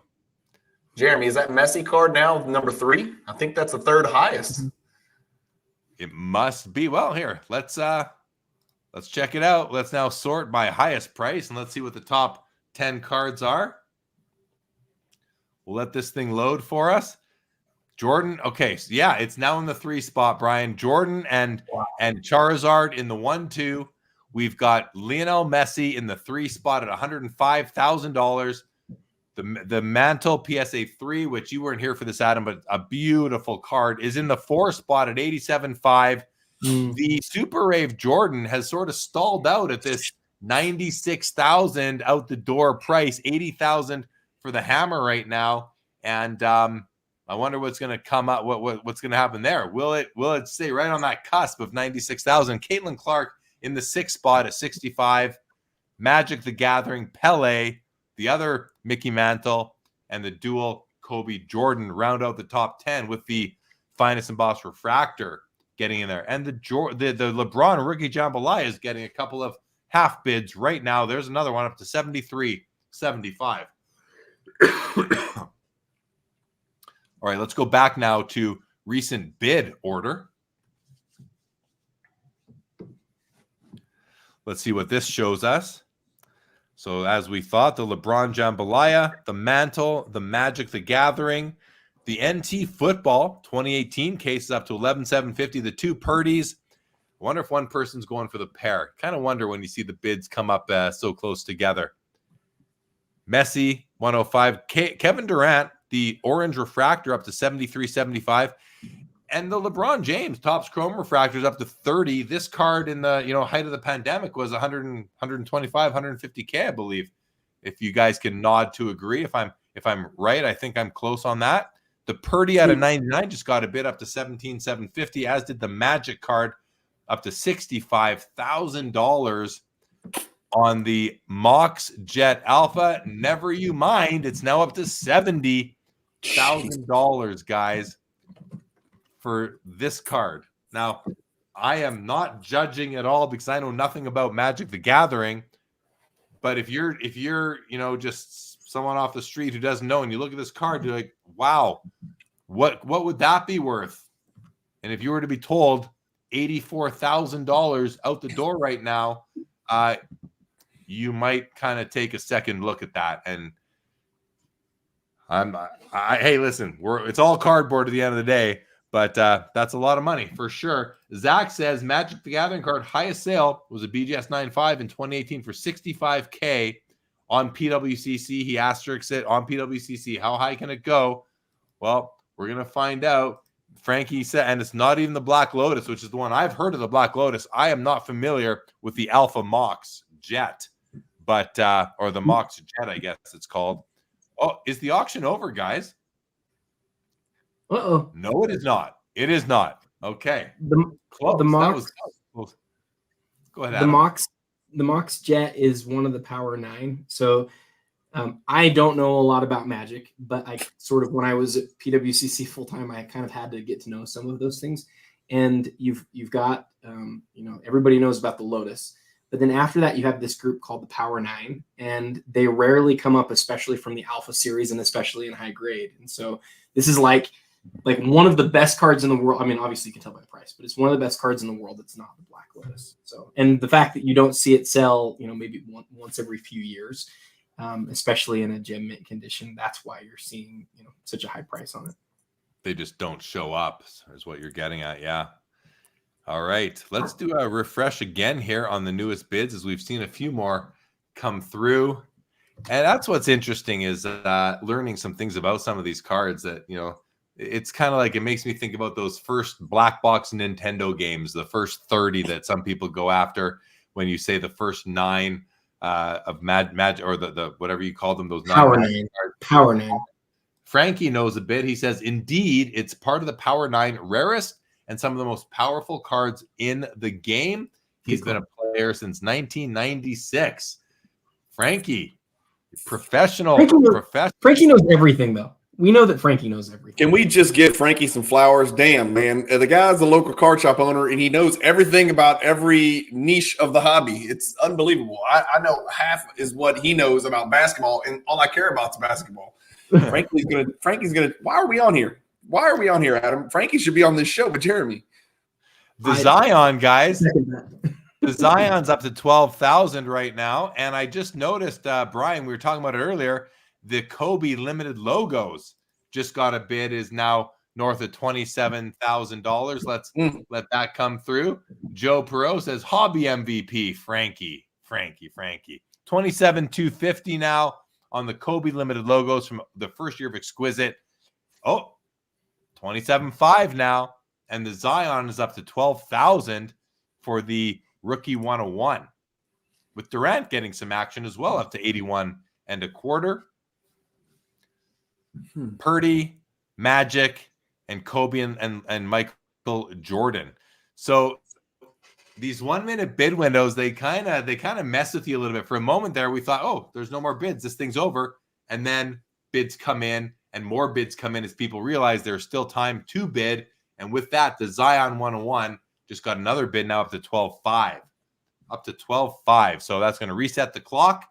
50 seconds left. However, it's going to reset again. The Steph Curry up to 11,750 for the beautiful, flawless Steph Curry. And look at that. The MJ Kobe duel just got another bid up to 41. Bidding wars are on display right now, everybody. Hey, Jeremy. I still don't understand that 101 Zion going for less than the NT. I don't get it. I don't know. I don't know. I don't get it. I guess that's product, man. I just looked this up because it reminded me of it. Remember I was telling you guys about the same version, the jersey numbered version from 2012, the Kyrie Irving that recently sold. So that sold on December 3rd for $17,400. And it was number 2 of 2, which I think people would generally like because that's the jersey numbered version. But when you get somebody whose jersey number is really low like this, it creates, people are just like, oh, it's a 1 of 1. Cool. It's more than that, because it's a 1 of 1 in the context of a set that has some guys that are out of 30 and some guys that are out of 45 and some guys that are out of 10. And it's the Zion, right? It's the one of that set. And so the question that I would ask is, 2 guys that are kind of both problematic in some ways. Zion, here we are at 12. What'd you say? 12.5? Or I think, or something like that. Or Kyrie at 17.4. There's twice as much as Kyrie. Which of those 2 cards would you rather have? I think it's a good question. For me, I'm going with a Zion right now, simply because I'm not a Kyrie fan. And I'm not a Zion fan either, but if I'm going to spend that kind of money on one of these cards, I want to kind of ride the wave at this point. It would be kind of a fun project for me. How about you, Brian? I'm just going to echo what you said. It is undeniable, and I don't swim in these waters anymore, but it is undeniable that there is a joy to be derived from collecting cards of players who are still just at or even before the prime of their career. There is a joy that you derive from owning those cards, from buying an Anthony Edwards, from buying an SGA. And you don't get that same type of joy. I get more joy from buying Jordans, but you don't get the same type of joy where you live and breathe and you look at box scores and you follow them. There is definitely something to that. And a lot of that is what drives the ultra modern quarterback prospecting craze that I know, is pervasive in the hobby. it's just, yeah, there's some, you get something out of that. You're getting some bang for your buck when your player is active, no doubt. But let's be fair though. There's also pain to be had, and there's risk to be had. risk, and from risk, when the risk goes the wrong way, there can be pain. There can be some severe pain. So, I like a bit of both, but I mostly like to collect guys where their career is over and I know what I'm getting. With that said, it is fun to have some. Listen, I'm saying it is fun, but I can also say I don't do that anymore. I literally don't buy cards of active players anymore. I shouldn't say that like definitively, because I do buy some cards, but I'm not prospecting. I'm buying cards that I love, or it's an active GOAT, like a LeBron James or a Sidney Crosby, a guy like that, where these guys are going to go down as, among the best ever. And they've already solidified their entry into the Hall of Fame. And that, that's still fun. But prospecting comes with a lot with risk, and with as much joy as you get from it, there can also be pain. Kobe's up to 30,000 now. Zion 12,750. The bids are not slowing down here in the 1 minute windows. And actually, this might be the longest the 1 minute windows have lasted. Like, we're now 26 minutes in. And Adam, you and I have been doing this for just under 3 years now. And I don't think we've seen the 1 minute windows last this long before. I don't remember. I should remember. I will say this, though. It's clear to me that there's two like legit MTG guys that are just going toe to toe for this. Gotta be. Yes. They're going crazy. It's probably, I did a reel today, and I saw that Post Malone, you guys knew this, Post Malone's the one who bought the $2 million, the One Ring card last year. Yeah. They're just guys like that out there that are like, I don't care what I have to pay for it. This is the best of this card in the world. It's a Power 9 card. I don't freaking care. I'm going to go bid whatever I have to win. And they go nuts, man. And it's just like us, though. It's the exact same thing as us. It's what Frankie said. It's a powerful card. It's a rare card. It's an important card. Other than the powerful, like, we get that. We know what that's like. It's the same thing. For sure. Okay. Hobby Cham says the most consistent thing about the hobby is that nothing ever makes sense. Fact. Yeah. I mean, there are a few things. There are exceptions to that, but I hear Will S says the NFL QB prospecting thing is the most irrational thing ever. No thanks. And T-Dot says good pedigree of cards in this auction. Yeah, there are, and it's a bit of a cross section. We got a bit of everything here. The LeBron rookie jambalaya is at 73.75. KD just got a bid up to 91.25 now for the orange refractor at a 199. Really rare KD rookie right there. 34K now on the Kobe limited logos. Oh, 35 now on the Kobe limited logos. That's Adam, really running. That's really running, Jeremy. 35 now. It keeps going up. Adam, what do you love this kind of stuff. I know you do. How does this particular Kobe card rank among all Kobe auto patches that are out there? Yeah, that's a great question. It's from the first year of Exquisite, and it's probably the best, most recognized autograph patch from the first year of Exquisite. There's 75 of them, so it's not like it's not like it's an impossible card to find. But this was a card that during the pandemic was well into the six figures. It's a really strong patch. There's a lot of them that are not as nice as this. Two colors. A lot of them are like vertical sort of two colors, so you get like a lot of white and then some blue on top. The autograph's really strong on it. And so this is absolutely the sort of card that I love. 2003 Exquisite's the year that everybody loves, and it's the best known Kobe autograph patch from that set. It's not the best autograph patch from that set because there's ones that are rarer, but yeah, it's a huge card. Yeah, it's a nice one for sure. And as far as this particular Exquisite set goes, where does the Kobe rank on the checklist? I know number one is MJ. I'd probably say 1 and 1A are LeBron and MJ. Those are two real huge cards. And then Kobe's definitely third. Yeah. And who'd be fourth? Wade. Adam? You think so? You might be right. Maybe. I don't know. I'm thinking. I mean, no other veteran that would there's no Iverson, there's no Shaq, there's a Garnett. Garnett has some really good autograph patches too. But probably Wade, like Brian says, because it's a rookie card. I don't know if Wade, I think, isn't game used. Maybe it is, though. I need to look at that. But it might be Wade. That's a good call. The Steph Curry. I just love this card. The flawless auto patch up to 13.5 right now.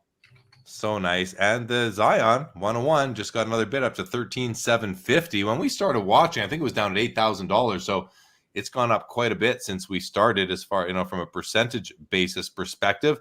Let's hit refresh again and bring the action back to the top. SL says Jordan Finest seems like the best value. Well, there you go. And T-Dot shouts out that the Edmonton Oilers are about to win their 15th game in a row. They've broken all sorts of team records and Canadian franchise records, and they're doing it without Connor McDavid kind of blowing up the scoreboard. So it's really impressive right there what they're doing. You guys were right. Go. You were right. It was the over.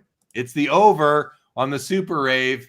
Good job. It's now at $102,000, I believe $102,000.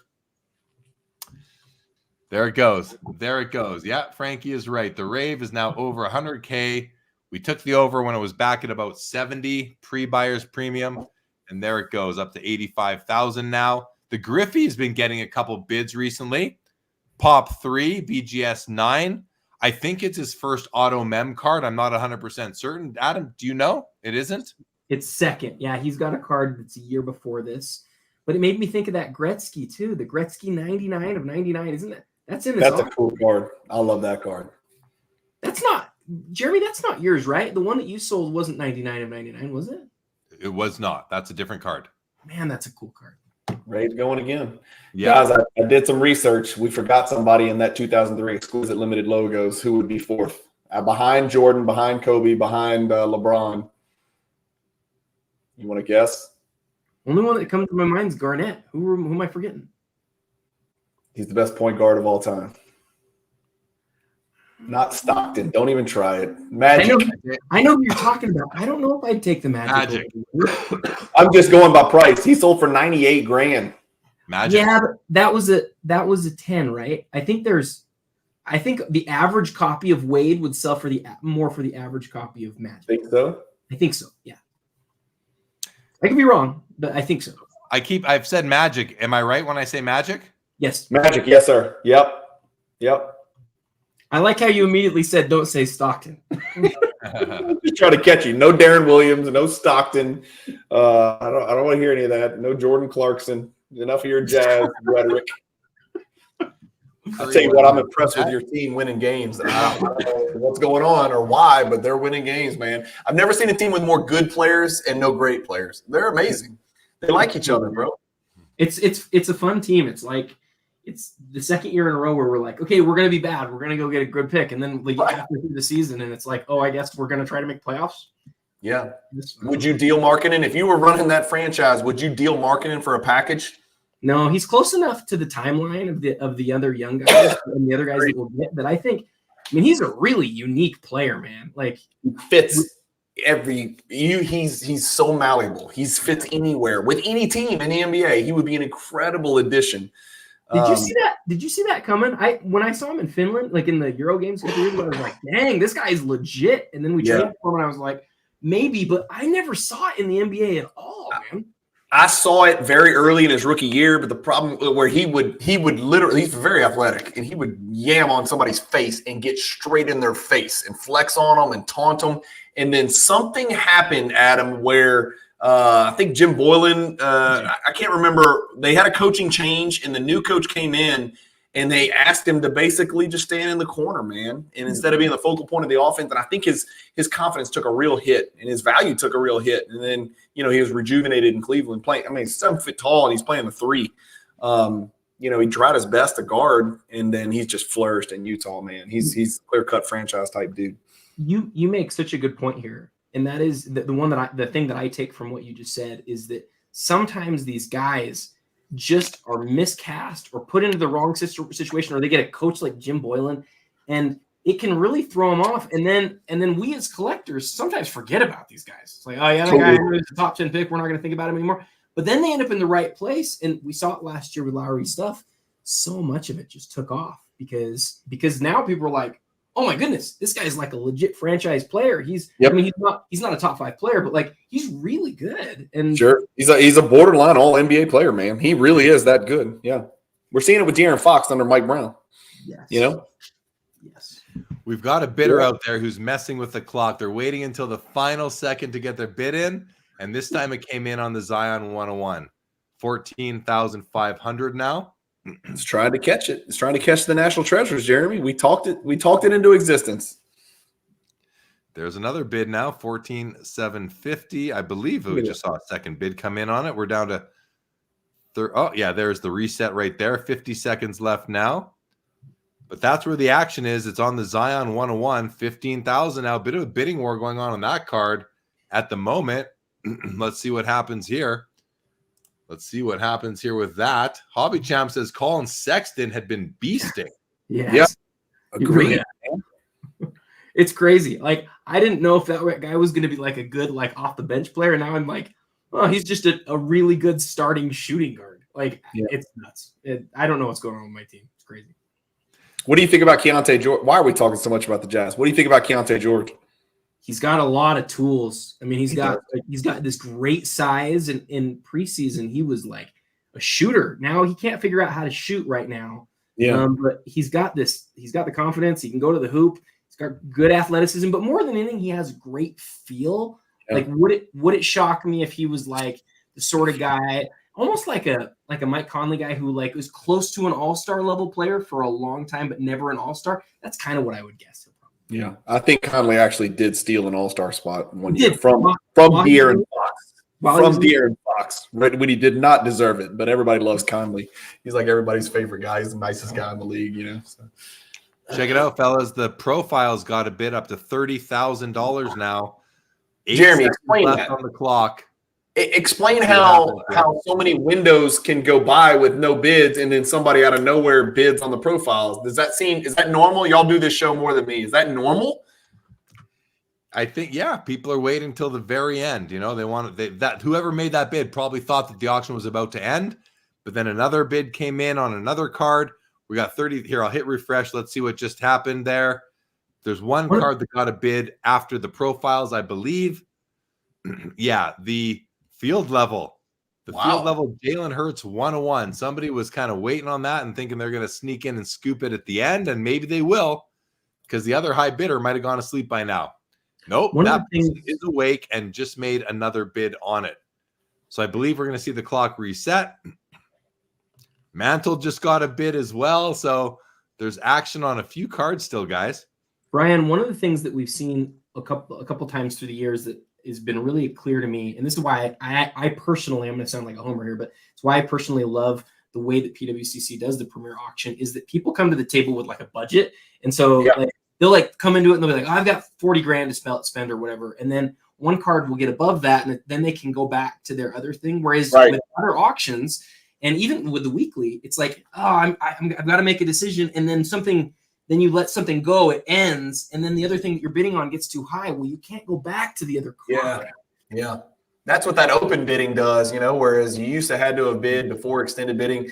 Open bidding, I think, was a no-brainer, and I think it's been, you know, a blessing because, you know, if you really want two cards, but you have a fixed budget and both cards don't fit in that budget after this long of extended bidding, you could still chase hard after that one card. We had a comment come in on profiles again. Mantle again. We had a comment come in on Instagram. Said the Tom Brady Leaf Limited Edition is a steal, and that's one that we talked about earlier, Brian. I thought that was an under the radar kind of card. Looks like someone else feels that same way. Joe Perot says no Greg Ostertag, LOL, or Truck Robinson. Adam, you're laughing. I don't know these guys. They're jazz guys. Truck Robinson is before my day. He played with the New Orleans Jazz. But Ostertag, that was my childhood. And childhood hero? No, that was the center of our greatest teams was Greg Ostertag, which I don't know about that. I don't think he was the center for your greatest teams. I think Mark Eaton was the center for your greatest teams. No, the years against the Bulls, it was O. It was Big O. You're right.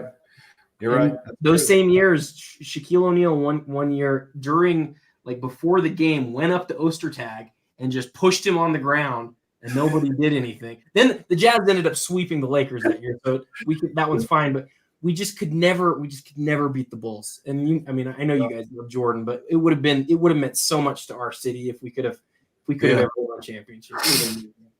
Adam, I just want to talk a second again about that the Tom Brady card, because you profiled it on your Instagram post as well. Guys, sorry, 3 seconds here. 1 second. Did a bid come in? I don't think a bid came in this time. It's over. That's it. Wow. I've never seen the little trophy thing come up at the end. I'm over. Hey guys, look, I got a trophy. Oh. It's 10:45. I'm gonna have to call in late for work tomorrow. I've never been awake at this hour,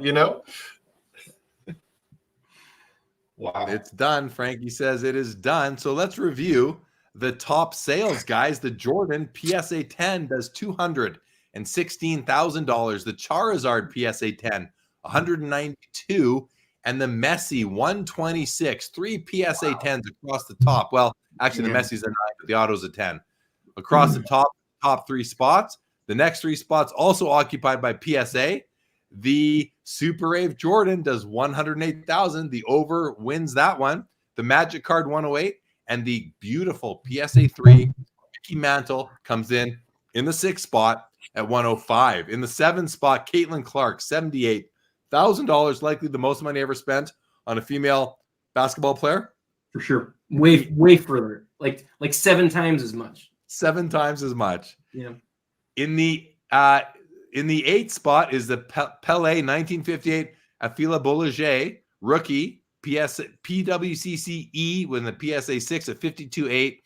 And in the 9th spot, the Kobe Jordan dual auto dual jersey 51,600.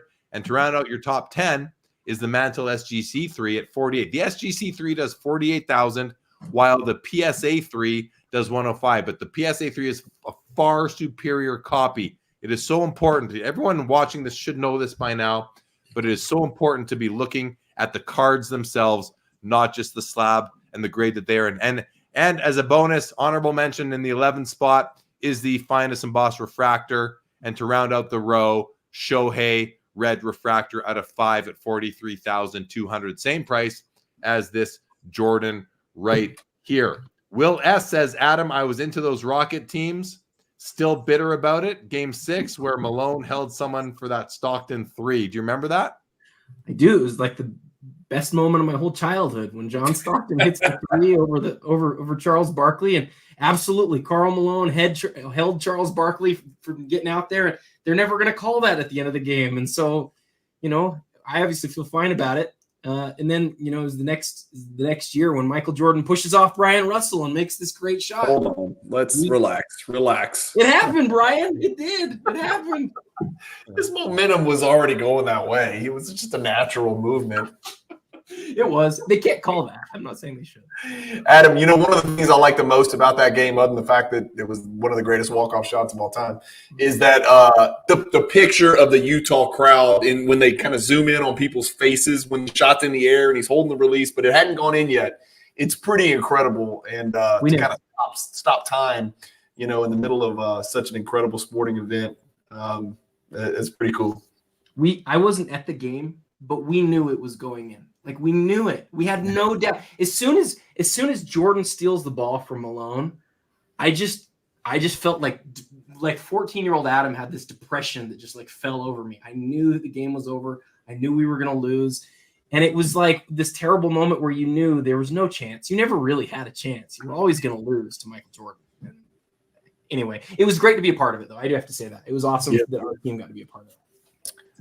Guys, I'm looking at some numbers. I think the steal of the night might have been that Golden Boss Refractor Jordan, the BGS 9. Sold for 43.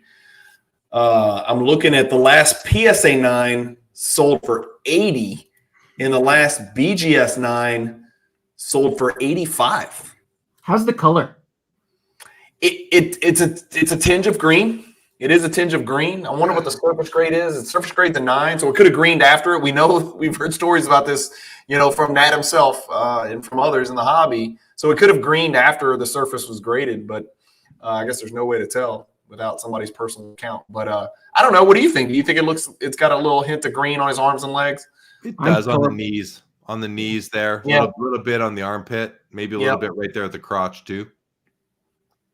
I struggle with being able to see the colors on this Jordan card in particular, but a lot of the cards that are turn green, I don't know about. I do know that some people have talked about this turning really green, and so I don't know if this is a better copy than most or worse. I just don't know. Yeah. Well, all right, guys. Got awesome. Oh, Chris Hoge caught what I said there. No one else seemed to notice. Congratulations, Zach, on the sale of your Penny Hardaway PMG champ. Netted $18,150 for $14K of profit. Personally, want to thank Adam for the help and Jeremy putting out good hob. Thank you very much, Zach. Very nice. Will S took down the blue Luca. Congratulations, Will S. So jealous. Very nice card. I really, really like that card. Really like that card right there. All right, guys, let's wrap this one up. Thank you to the chat for being here with us. Fun show. As always, the Premier Auction. Next month for the Premier, it's going to be the same setup, guys. We're gonna have Mr. Cajun Cardboard. Brian Denison is going to join us from the beginning. And Adam, who is on a bit of a coaching stint right now, he's being scouted as a coach for the NBA, but right now he's got to start at the bottom, so he is. And Adam will join us kind of halfway through, just like he did tonight. And that's going to be. And next month on the PWCC Premier, it's Jordan month on PWCC, and so we're going to be talking a lot about Michael Jordan. If we didn't enough tonight, we'll be talking about it even more next month. Should be fun. Thank you, Will S. Thank you, Hobby Champs. Frankie, always good to see you. Thanks for joining. Justin Bode, always love seeing your name in the chat, buddy. Good to see you, man. Thanks for being here. Want to thank you, Brian, for pinch hitting for Adam. And man, you did a great job. Thank you so much. And Adam, always a pleasure to have you on. Guys, I'll let you each say goodbye, and then we're gonna end this thing. Brian. Yeah, appreciate you having me on. It was an honor and a privilege. I look forward to it about 30 days from now. I'll be into it, man. I can't wait for Jordan month. Jordan month's going to be exciting. I'm sure there'll be a lot of content coming out leading up to that. And it's like, but February just became the best month of the year for me out of nowhere. There you go. I'm sure you'll be doing quite a bit of content on that. And I want to just say thank you to Michael, Linda's first, for being here, of course. And he says thank you, Brian and Adam. And Brian, I can't. Every time I see Brian and Adam, I can't get Brian Adams out of my mind. So, Adam, final comments to you. Frankie, good night to you. Andrew Reyes, good night to you as well. Thanks for being here. Adam, final comment to you, and then we are done for this episode of the PWCC Premier Auction Ending Watch Party. It's great to be with both of you. A lot of fun. Thank you. All right, guys. And with that, thanks again for joining us.